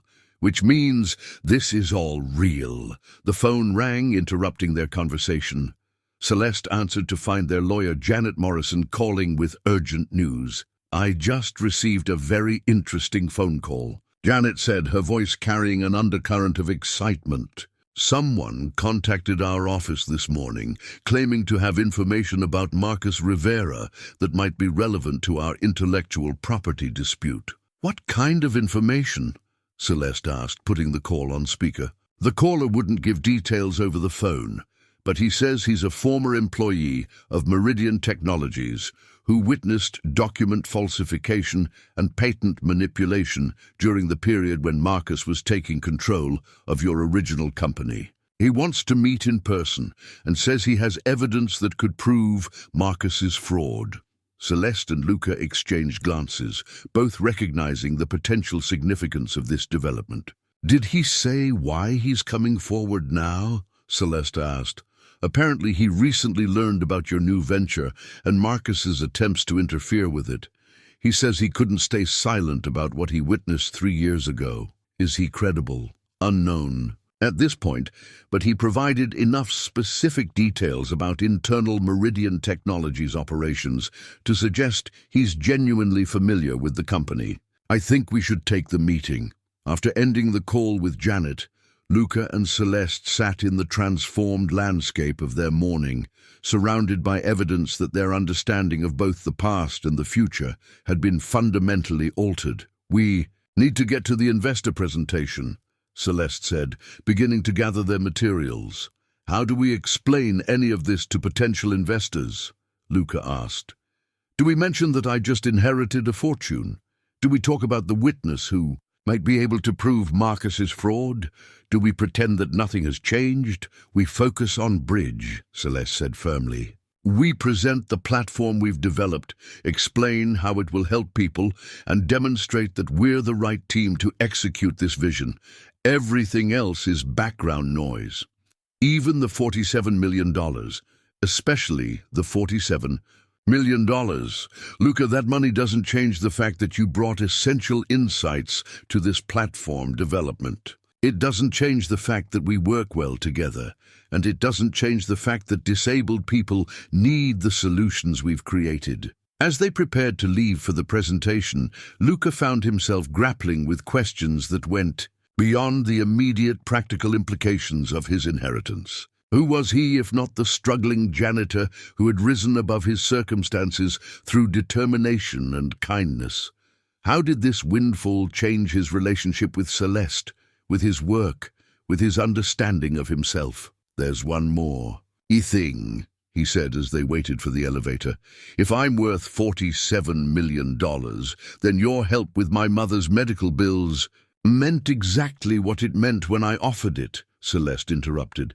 "I helped someone I cared about when he needed help. The fact that you could theoretically afford the treatment yourself now doesn't change the fact that you couldn't afford it then. But it means I'll be able to pay you back. It means you'll be able to help other people the way I helped you," Celeste corrected. "That's how these things work, Luca. We use whatever resources we have to support the people we care about, and we trust that the kindness will continue moving forward." As the elevator descended toward the lobby, Luca realized that the most disorienting aspect of the morning's revelations wasn't the money itself, but the way it had forced him to re-examine his assumptions about identity, worth, and belonging. He had spent his adult life believing that his value came from his work ethic and his character, independent of material circumstances. Now he was learning that his family history included both wealth and loss, privilege and abandonment, connections he'd never known existed. The question wasn't whether the inheritance changed who he was, but whether he could integrate this new information into his sense of self without losing the qualities that had made him worth knowing in the first place. "Are you ready for this?" Celeste asked as they approached the building's exit. "I have no idea," Luca replied honestly, "but I suppose that's been true for most of the important moments in my life. At least this time, I'm not facing it alone, no." Celeste agreed. "You're not." The investor presentation that awaited them would determine the future of Bridge, but Luca understood now that regardless of its outcome, his life had already been transformed in ways that would take months or years to fully comprehend. He was no longer the man who had helped a stranger in the rain out of simple human decency. He was someone with the resources to help many strangers, someone whose past was more complex than he'd ever imagined, and someone whose future held possibilities he was only beginning to consider. The question was whether he could carry this new knowledge without losing the essential qualities that had brought him to this moment: the empathy, the humility, and the commitment to using whatever power he had in service of others who needed support. The stolen prototype blueprints arrived at Marcus Rivera's office via encrypted email at precisely 3:47 p.m. on Thursday, less than an hour after Luca and Celeste had finished their investor presentation. The sender's identity was hidden behind layers of digital anonymity, but the message was clear: detailed technical specifications for Bridge's core accessibility algorithms, user interface designs, and proprietary integration protocols. Everything needed to create a competing platform. Marcus studied the documents on his computer screen with the focused intensity of a chess grandmaster analyzing his opponent's strategy. The blueprints were comprehensive and current, clearly obtained from someone with intimate access to the Bridge development process. More importantly, they revealed several innovative approaches that his own development team had been struggling to achieve. "Perfect timing," he murmured to himself, forwarding the files to his chief technology officer with instructions to begin immediate development of what would be marketed as Access Point, Meridian Technology's revolutionary new workplace accessibility platform. Meanwhile, across town in the conference room of Meridian Capital, Luca and Celeste were fielding the final questions from a panel of investors who had been surprisingly receptive to their presentation. The revelation of Luca's inheritance had remained private.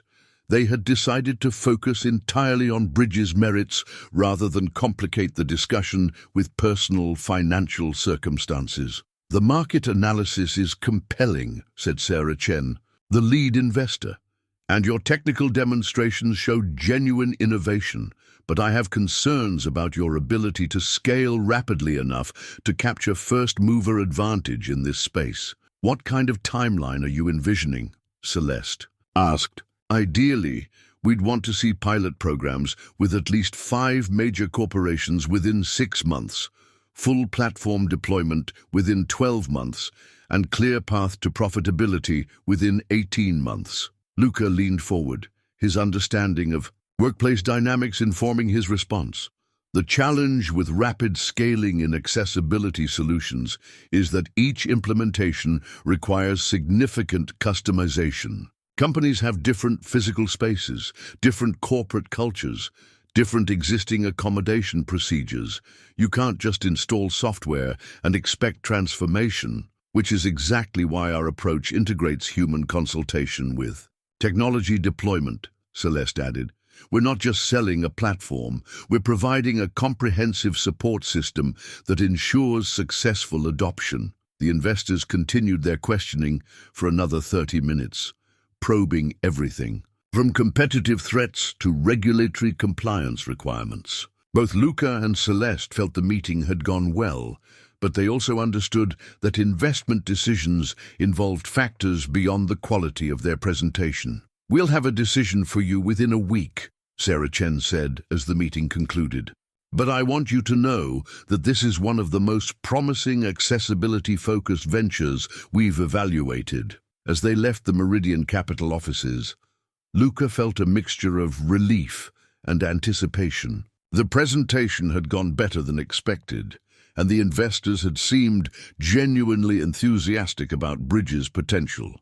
But he also knew that their real challenges were just beginning. "How do you think it went?" he asked Celeste, as they waited for their car service. "I think we presented our vision clearly and demonstrated that we have both the technical capability and market understanding to succeed," she replied. "But I also think Sarah Chen is right about the scaling challenges. If we get funding, we'll need to move very quickly to establish market position before competitors emerge." "Speaking of competitors," Luca said, glancing around the street with the paranoid awareness that had become second nature since discovering Marcus's surveillance campaign, "do you think Marcus knows about the presentation? I'd be surprised if he doesn't. But knowing about it and being able to interfere with it are different things." Their conversation was interrupted by a call from Janet Morrison, their attorney, who had urgent news about the potential witness against Marcus. "I just finished meeting with David Chen. No relation to the investor. Apparently it's a common surname," Janet said, her voice crackling through Celeste's phone speaker. "He's former head of software development at Meridian Technologies, and what he has to tell us could completely change our legal position." "What did he say?" Celeste asked. "According to David, Marcus systematically falsified development timelines and attribution records during the period when he was consolidating control of your original company. David has emails, internal documents, and recorded meetings that show Marcus claiming credit for innovations that were actually developed by you and your team." Luca felt a surge of vindication on Celeste's behalf, finally hearing confirmation of what they had suspected about Marcus's betrayal. "More importantly," Janet continued, "David says Marcus is currently using the same tactics with a new product that appears to be suspiciously similar to your bridge platform. David believes Marcus has somehow obtained your technical specifications and is rushing a competing product to market." "How would he have gotten our specifications?" Celeste asked, though Luca could see her mind already working through the possibilities. "That's what we need to figure out. David is willing to testify about both the historical fraud and the current intellectual property theft, but we'll need to move quickly if we want to prevent Marcus from launching his competing platform." After ending the call with Janet, Luca and Celeste rode back to her apartment in contemplative silence. The day had brought a series of revelations that individually would have been overwhelming, but collectively felt like pieces of a puzzle finally falling into place.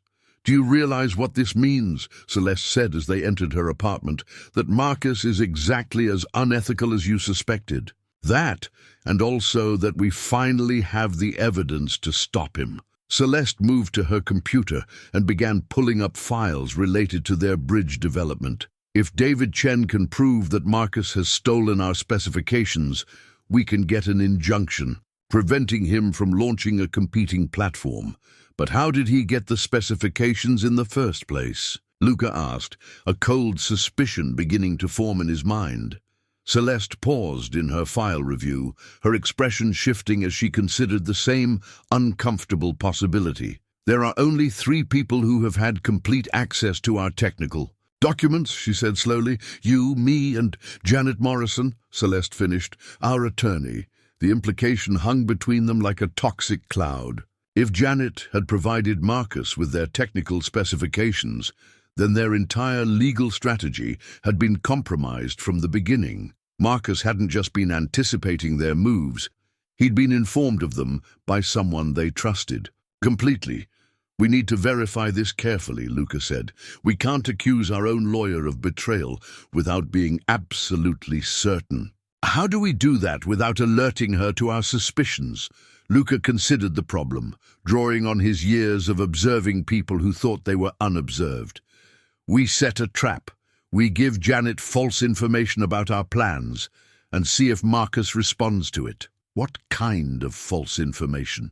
We tell her we're planning to file for a preliminary injunction next Tuesday, claiming that Marcus's new platform violates specific patent applications we filed last month. If Marcus suddenly accelerates his development timeline or changes his legal strategy in response to patents that don't actually exist, we'll know Janet is feeding him information. Celeste nodded slowly, recognizing the logic of the approach while clearly struggling with the emotional implications. I can't believe I trusted her with everything. Client files, strategic planning, even personal information about our relationship. If she's working with Marcus, then she's been playing a very sophisticated game for months, Luca said. But we don't know for certain yet. And even if our suspicions are correct, we still have David Chen's testimony and the evidence he's gathered. They spent the evening developing their plan to test Janet's loyalty, while also preparing for the possibility that they would need to find new legal representation immediately. The work was methodical and necessary, but Luca found himself distracted by the larger implications of the day's events. "Can I ask you something?" he said during a break in their planning. "Of course. Are you concerned about how my inheritance affects our partnership? I mean, if I'm worth $47 million, I could potentially fund Bridges' development. Myself, I could become an investor rather than a co-founder." Celeste stopped what she was doing and turned to face him directly.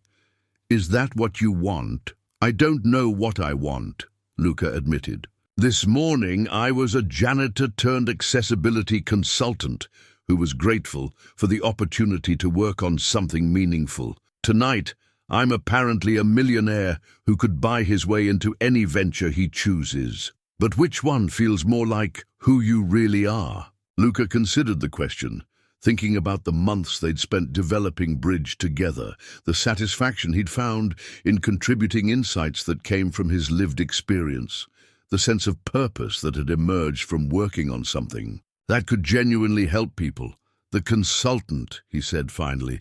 "Definitely the consultant. The money feels abstract, like something that happened to someone else.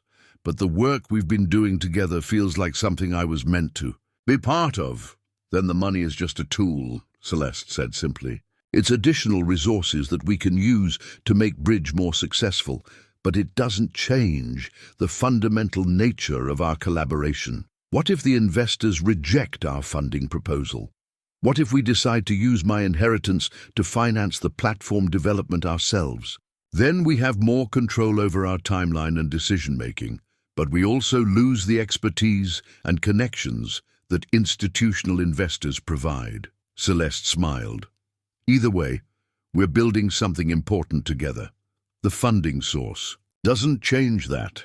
As the evening progressed, they refined their strategy for dealing with Marcus's escalating interference, while also planning for multiple scenarios regarding Bridges' future development. But underneath the practical planning, Luca sensed that they were both grappling with deeper questions about trust, identity, and the ways that external circumstances could either strengthen or threaten the foundation they'd built together. "There's something else we need to discuss," Celeste said, as they prepared to end their planning session.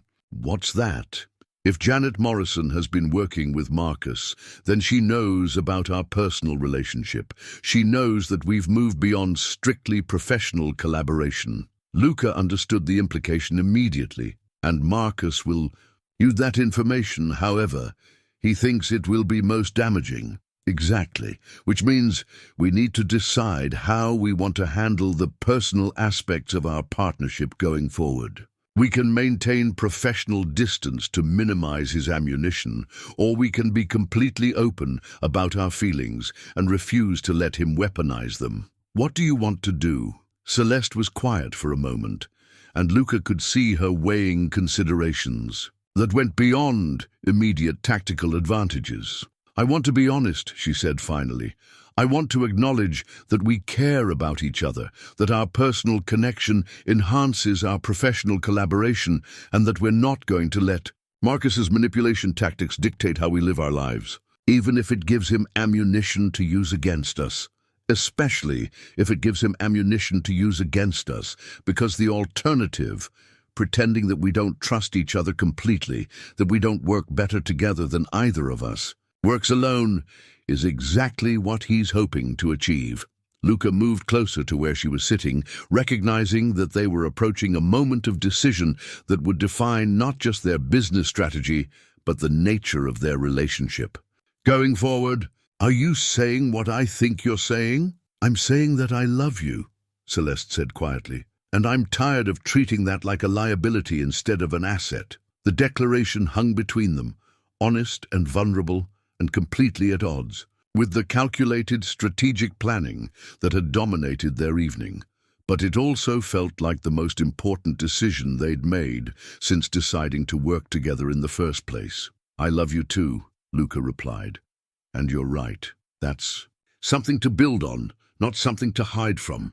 As they held each other in the apartment that had become the headquarters for both their professional and personal partnership, Luca reflected on how much courage it took to choose trust over fear, especially when external forces were actively working to destroy what they'd built together.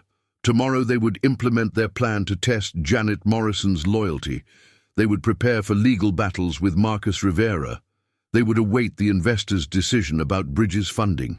And they would do all of it as partners who had chosen to face their challenges together rather than separately. But tonight, for the first time since their collaboration had begun, they were simply two people who loved each other and believed that their love made them stronger rather than more vulnerable.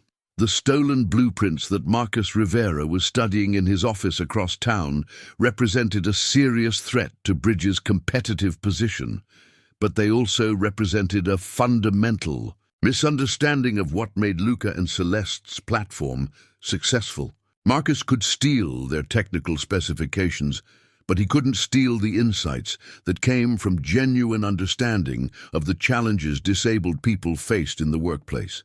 He couldn't steal the trust that had allowed them to create something neither could have achieved alone, and he certainly couldn't steal the love that had transformed their professional partnership into something powerful enough to change not just their own lives, but the lives of everyone their platform would eventually serve.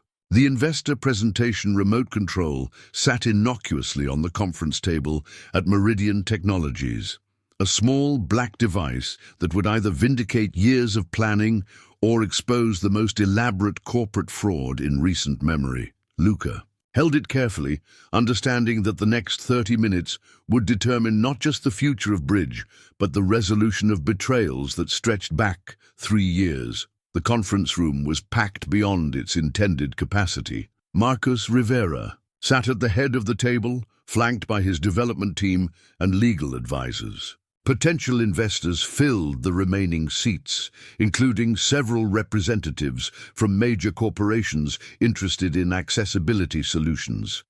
What Marcus didn't know was that half of the people in the room were there at the invitation of David, Chen and Janet Morrison, the whistleblower and the attorney who had orchestrated this moment of truth.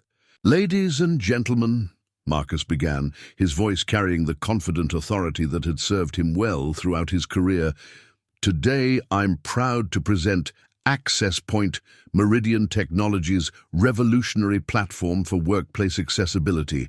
Integration. Celeste sat in her wheelchair near the back of the room, positioned so she could observe both the presentation and the audience's reactions. Beside her, Luca clutched the remote that would trigger their counter-presentation when the moment was right.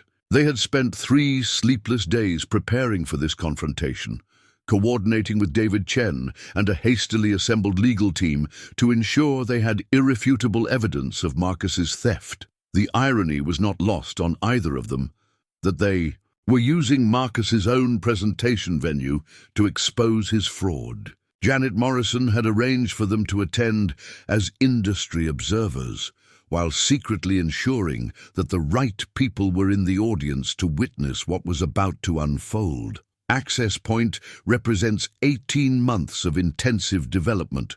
Marcus continued, clicking through slides that looked suspiciously familiar to anyone who had seen Bridges' technical specifications. Our team has created a comprehensive solution that addresses the full spectrum of workplace accessibility challenges. Luca watched the demonstration with growing anger. Every feature that Marcus was presenting had been developed by him and Celeste over months of careful collaboration.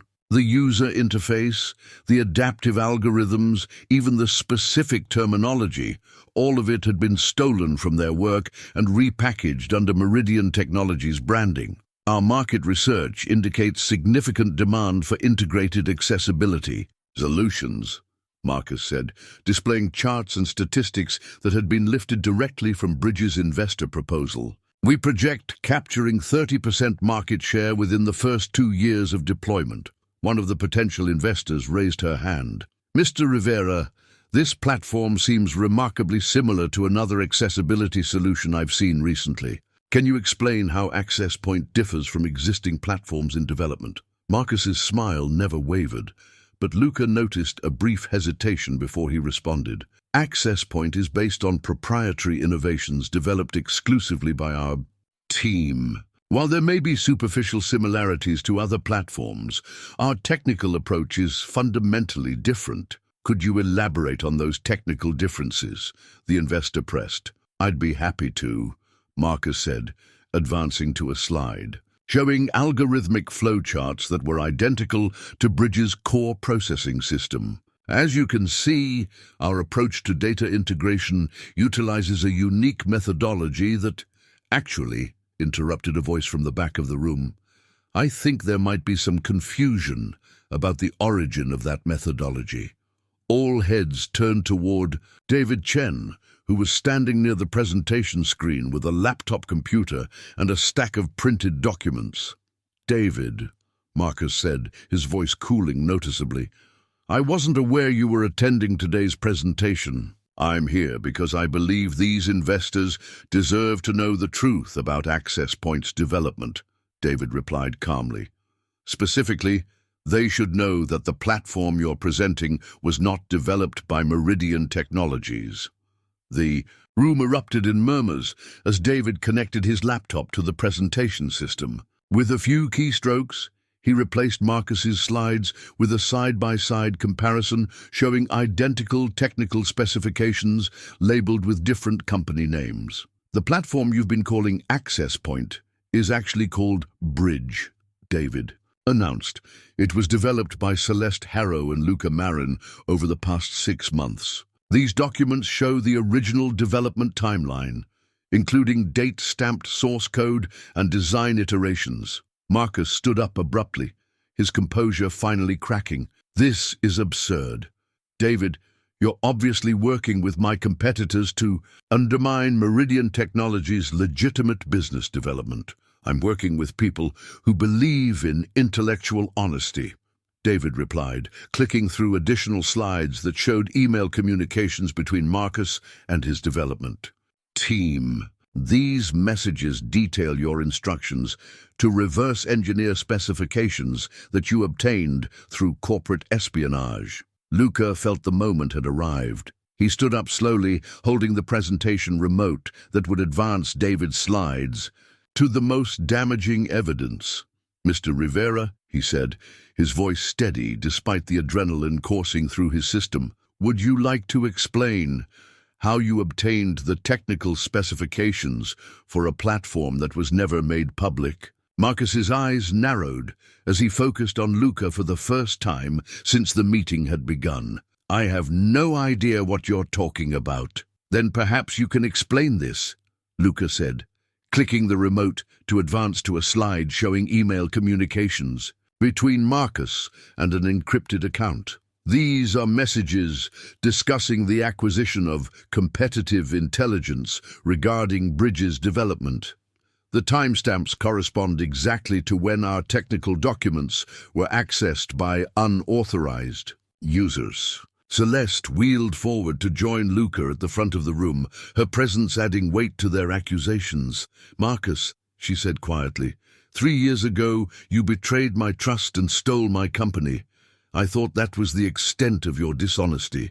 But this, stealing work that you know was developed by people you've already hurt, this goes beyond business rivalry into criminal fraud." "Celeste, you're clearly still bitter about our previous business relationship," Marcus replied. But his voice lacked its earlier confidence. "These accusations are nothing more than an attempt to sabotage legitimate competition." David clicked to another slide, this one showing financial records and development timelines that contradicted Marcus's claims about access points' origins. The financial records show that Meridian Technologies allocated no development budget for accessibility platforms until 3 weeks ago, David said. Yet Mr. Rivera claims this platform represents 18 months of work. The mathematics simply don't support his timeline.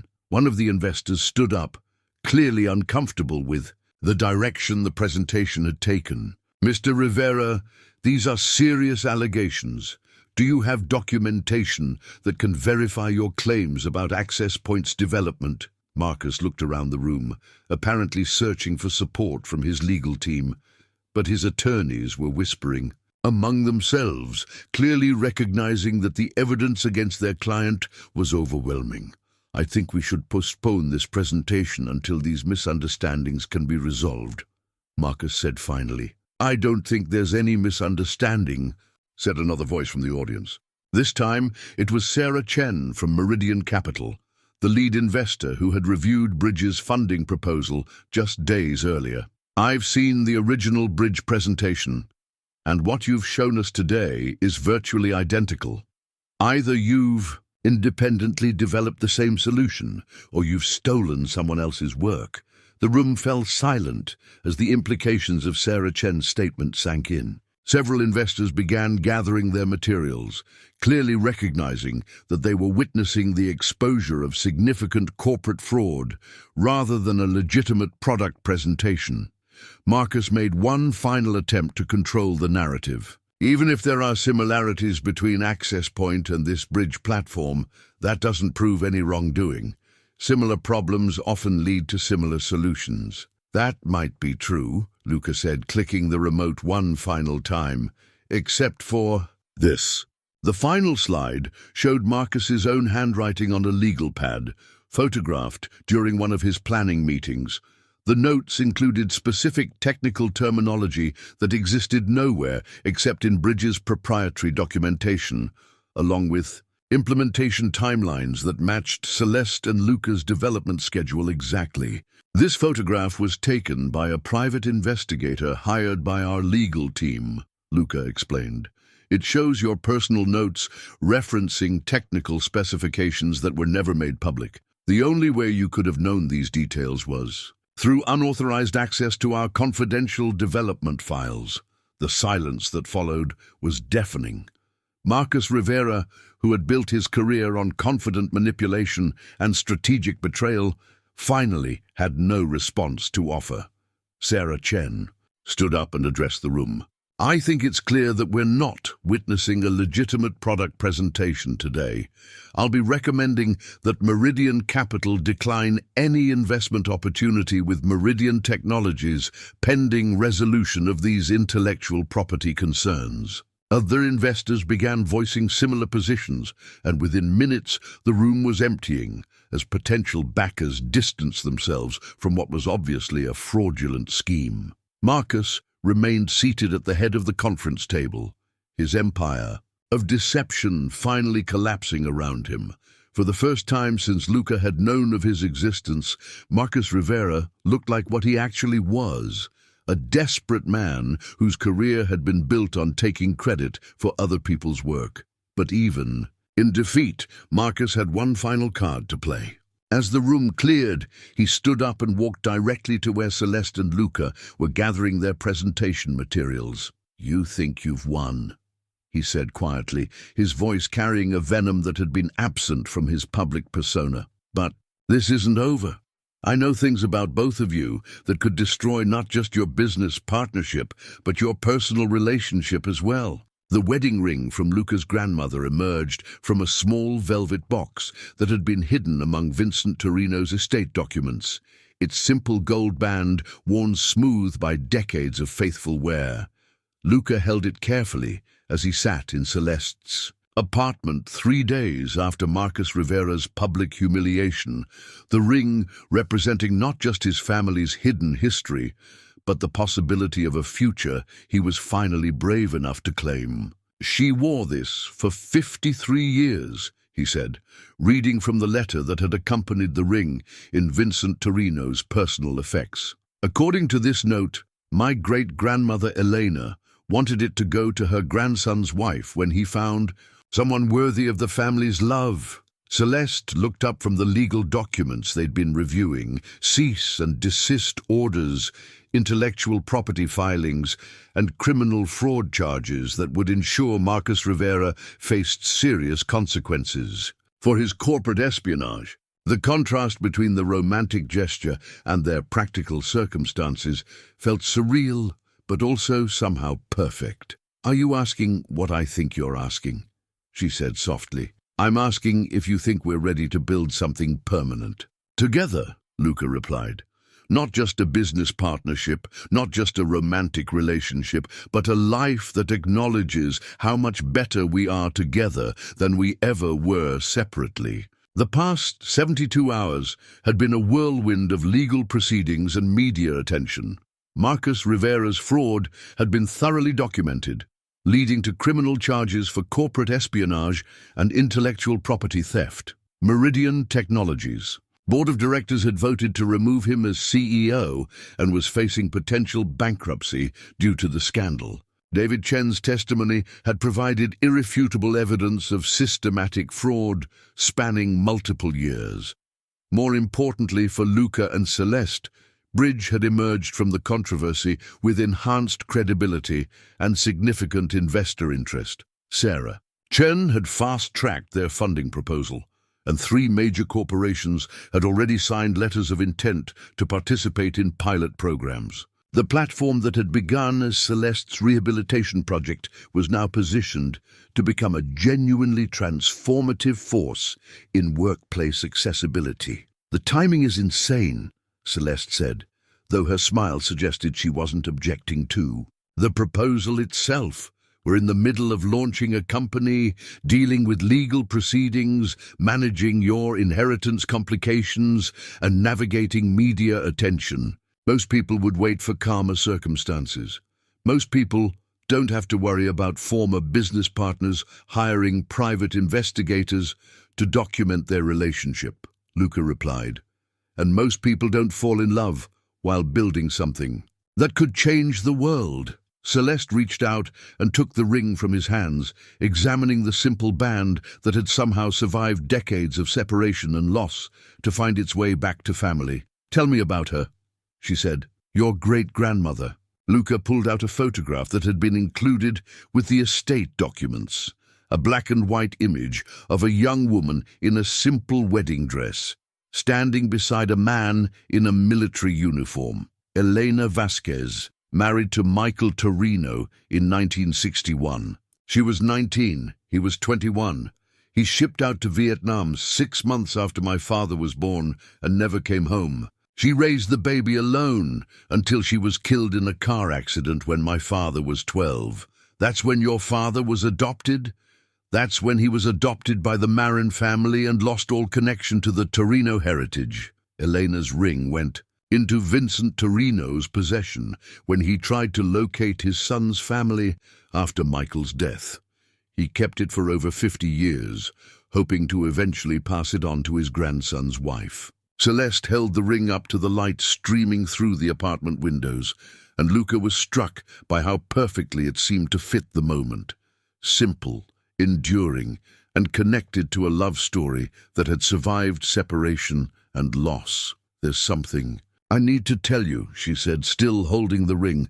"Something I should have mentioned before you asked me to marry you." Luca felt a familiar flutter of anxiety, though he couldn't imagine what revelation could be more surprising than the ones they'd already navigated. "When I was in the hospital after my accident, during the months when Marcus was systematically destroying my company, I made a decision that I thought was permanent," Celeste said quietly. "I decided that I would never again allow myself to be vulnerable to the kind of betrayal I was experiencing. I decided that protecting myself was more important than risking love. And now I understand that protection without connection isn't actually safety. It's just a different kind of prison." She looked directly at him, her eyes clear and determined. "What you're offering, what we've built together, is worth the risk of being hurt again. So that's a yes." "That's a yes," Celeste said, slipping the ring onto her finger where it fit, as if it had been made for her. "But I have one condition. Anything. I want us to get married here, in this apartment, surrounded by the people who helped us become who we are.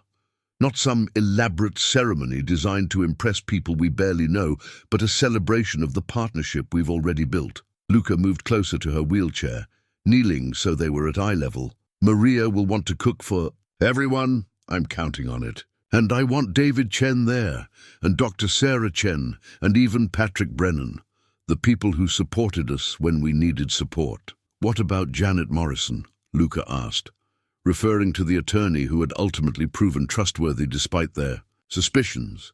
"Especially Janet Morrison. She risked her professional reputation to help us expose Marcus's fraud. That deserves recognition."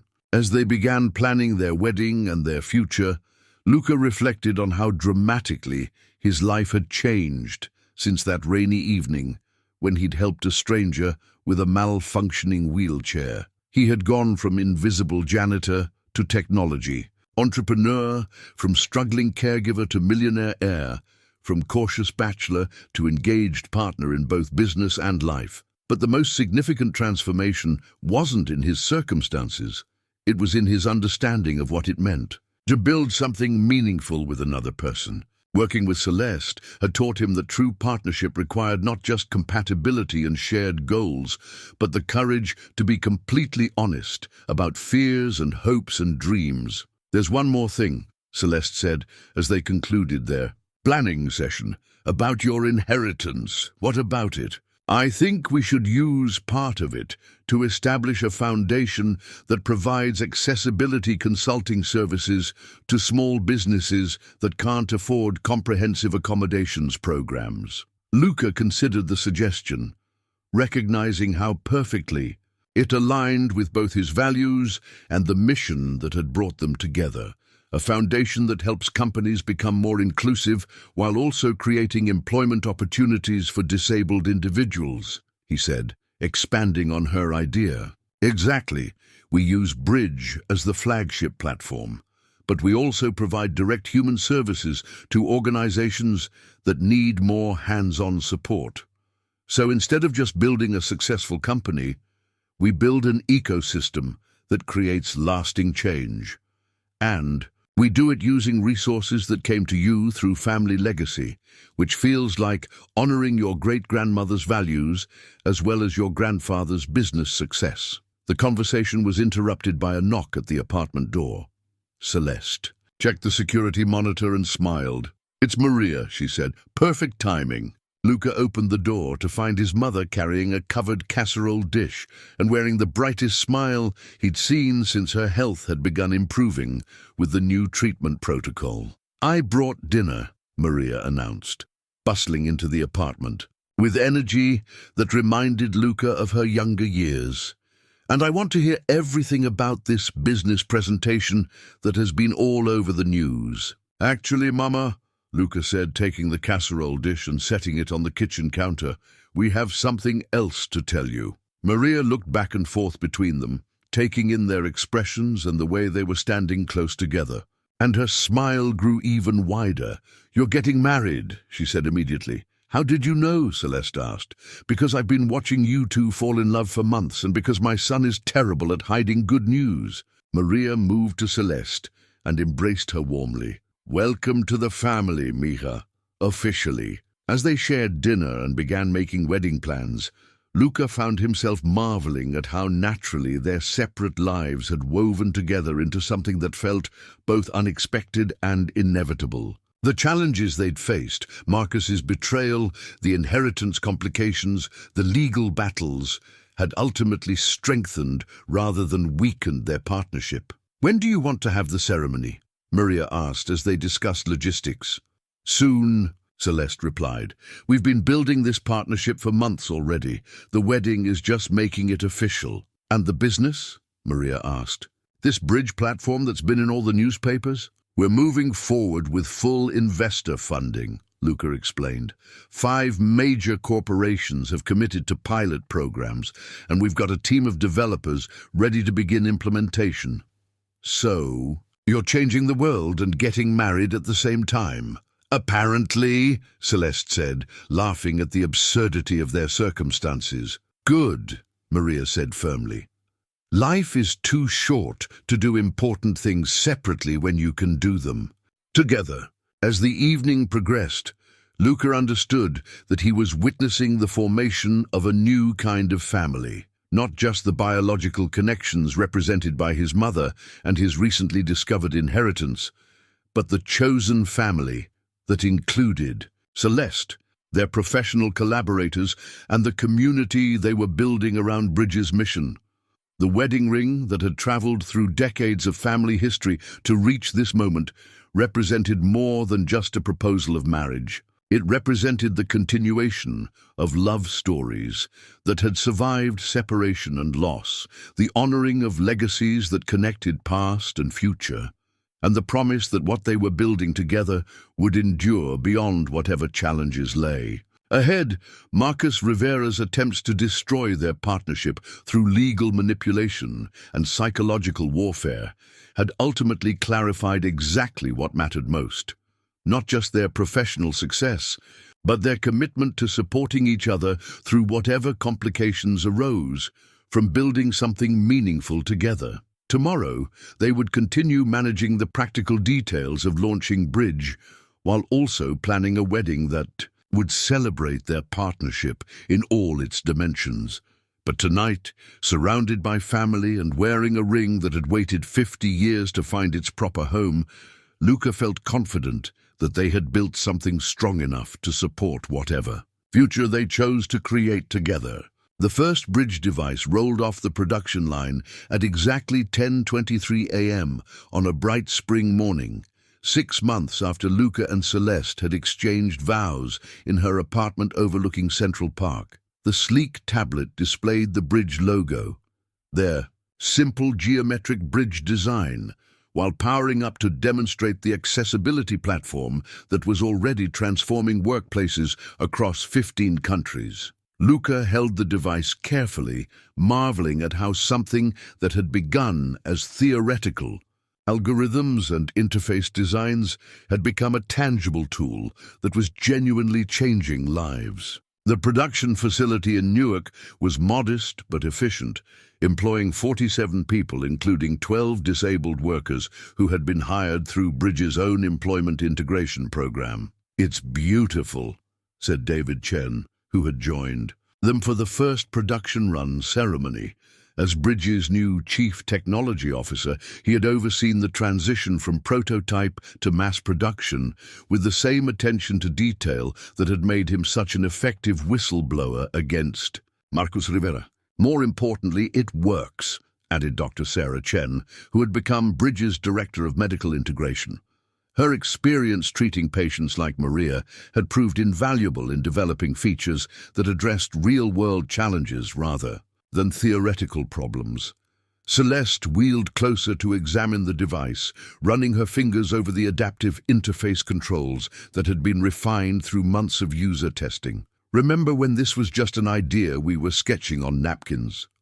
I remember when you thought I was too unqualified to understand it," Luca replied, smiling at the memory of their early collaboration. "I was wrong about a lot of things back then," Celeste said, "but I was right about the most important thing, which was that we needed each other to make this work." The production ceremony was deliberately small, just the core team, a few investors and representatives from the corporations that had committed to large-scale bridge implementations. But the significance of the moment was unmistakable. They were witnessing the birth of technology that would eventually help millions of disabled individuals access employment opportunities that had previously been unavailable. The Detroit pilot. "Program results came in this morning," announced Janet Morrison, who had transitioned from their attorney to Bridges' general counsel. "Ford Motor Company reports a 37% increase in successful accommodation implementations since adopting Bridge 6 months ago." "And the employee satisfaction metrics?" Celeste asked. "Even better. Disabled employees report feeling more integrated into their teams, and non-disabled employees report increased awareness and comfort with accessibility issues." Luca watched the production line continuing its work, each device representing not just advanced technology, but the possibility of dignity and independence for someone who had been excluded from traditional workplace environments. The thought reminded him of his years as a janitor, invisible to most of the people whose offices he had cleaned, and he felt a profound satisfaction in knowing that Bridge was making such invisibility less common. "There's something poetic about this," he said to Celeste as they observed the manufacturing process. "What's that?" "A year ago, I was cleaning the offices of people who made more money in a day than I made in a month.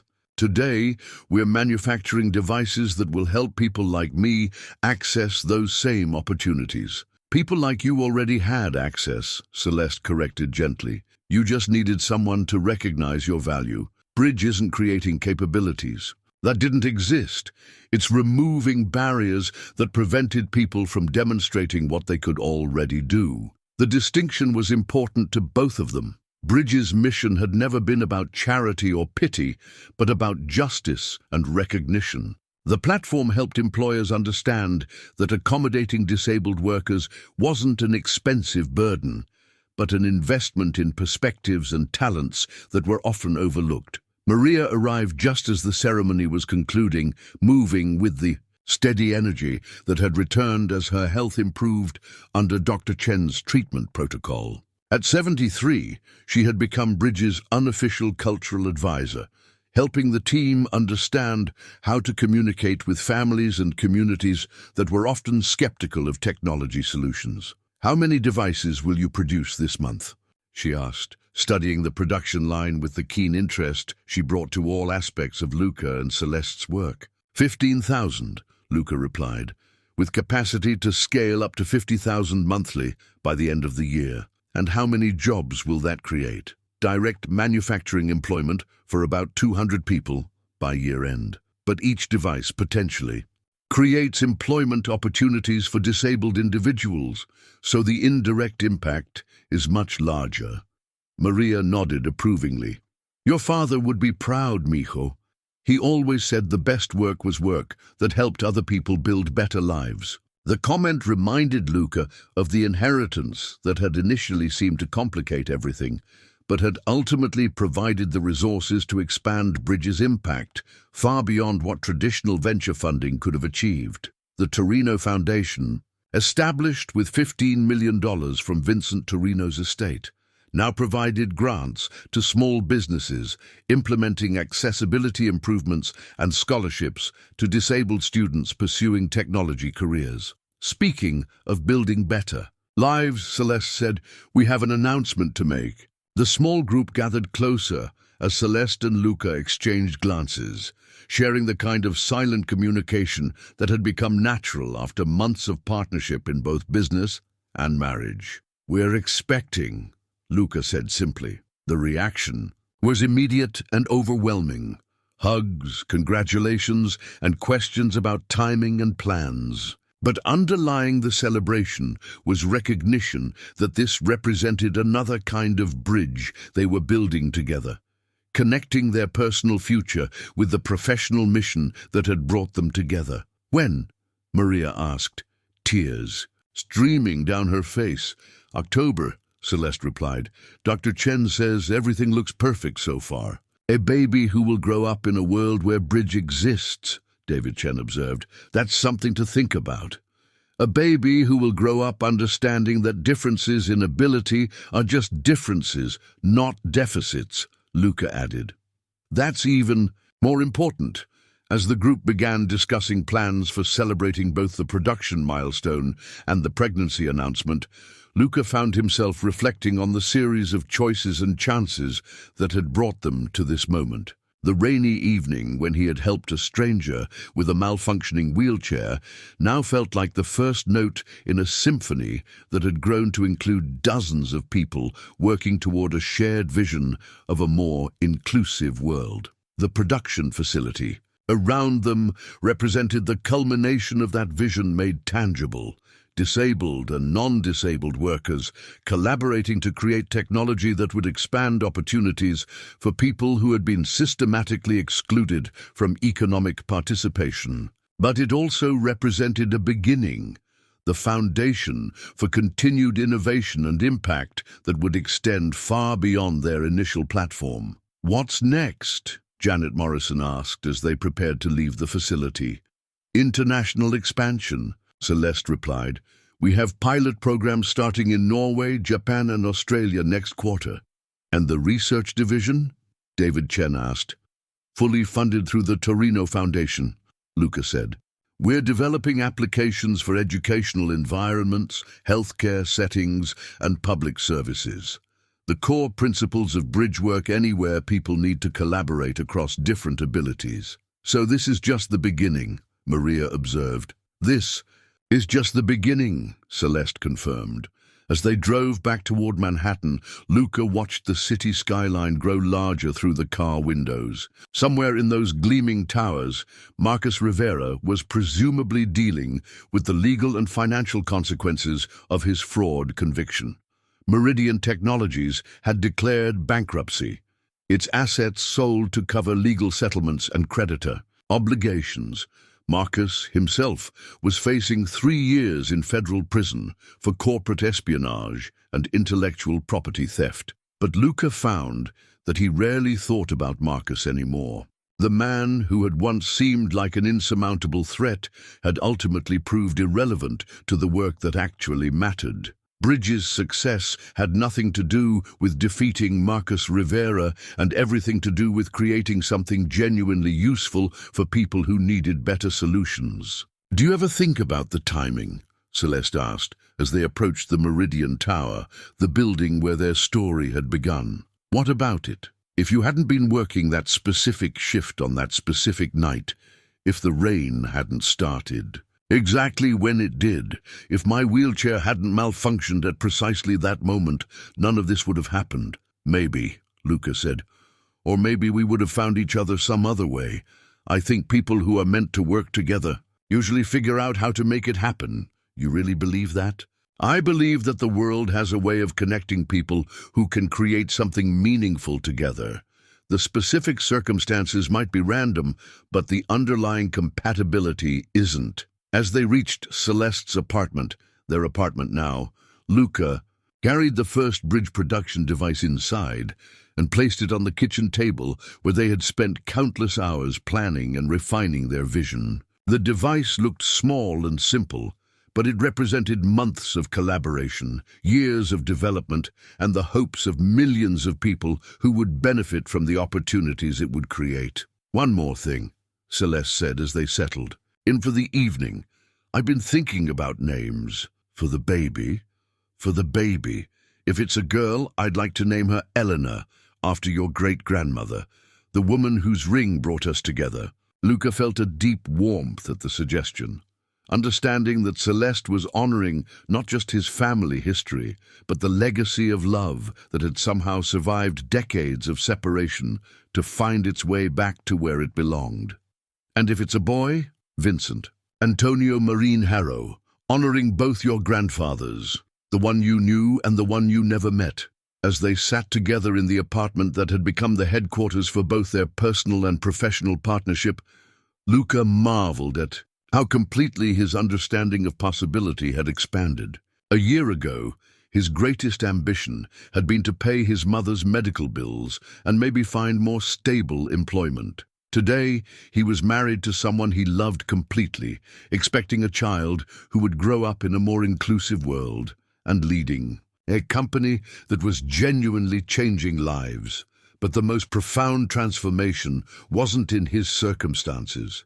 It was in his understanding of what it meant to build something lasting with another person. Working with Celeste had taught him that true partnership required not just shared goals and mutual respect, but the courage to remain vulnerable to each other even when external forces tried to tear them apart. The bridge device on their kitchen table would help thousands of people access opportunities that had previously been unavailable. But the bridge they had built between their own lives, across differences in background, circumstance, and experience, represented something equally valuable. Proof that people who choose to trust each other completely can create something neither could have achieved alone. Outside their windows, the city continued its endless cycle of ambition and struggle, dreams realized and deferred. Somewhere in those streets, other people were making the kinds of small choices that would ultimately determine whether they remained isolated or found their way to meaningful connection. And in a year, or 5 years, or 20 years, some of those people would benefit from the technology that Luca and Celeste had built together. They would find employment opportunities that had been made possible by Bridge's platform, or they would work for companies that had become more inclusive because of Bridge's training programs, or they would send their children to schools that had learned to accommodate different abilities as a matter of course, rather than as an exceptional burden. The ripple effects of their collaboration would extend far beyond anything they could predict or measure. But the foundation they had built, trust, love, and shared commitment to using whatever power they had in service of others who needed support, would continue creating positive change long after the specific details of their partnership had become history. That was the real bridge they had built. Not just a technology platform, but a demonstration that two people who choose to see the best in each other can create something that makes the world a little more just, a little more inclusive, and a little more hopeful for everyone who comes after them.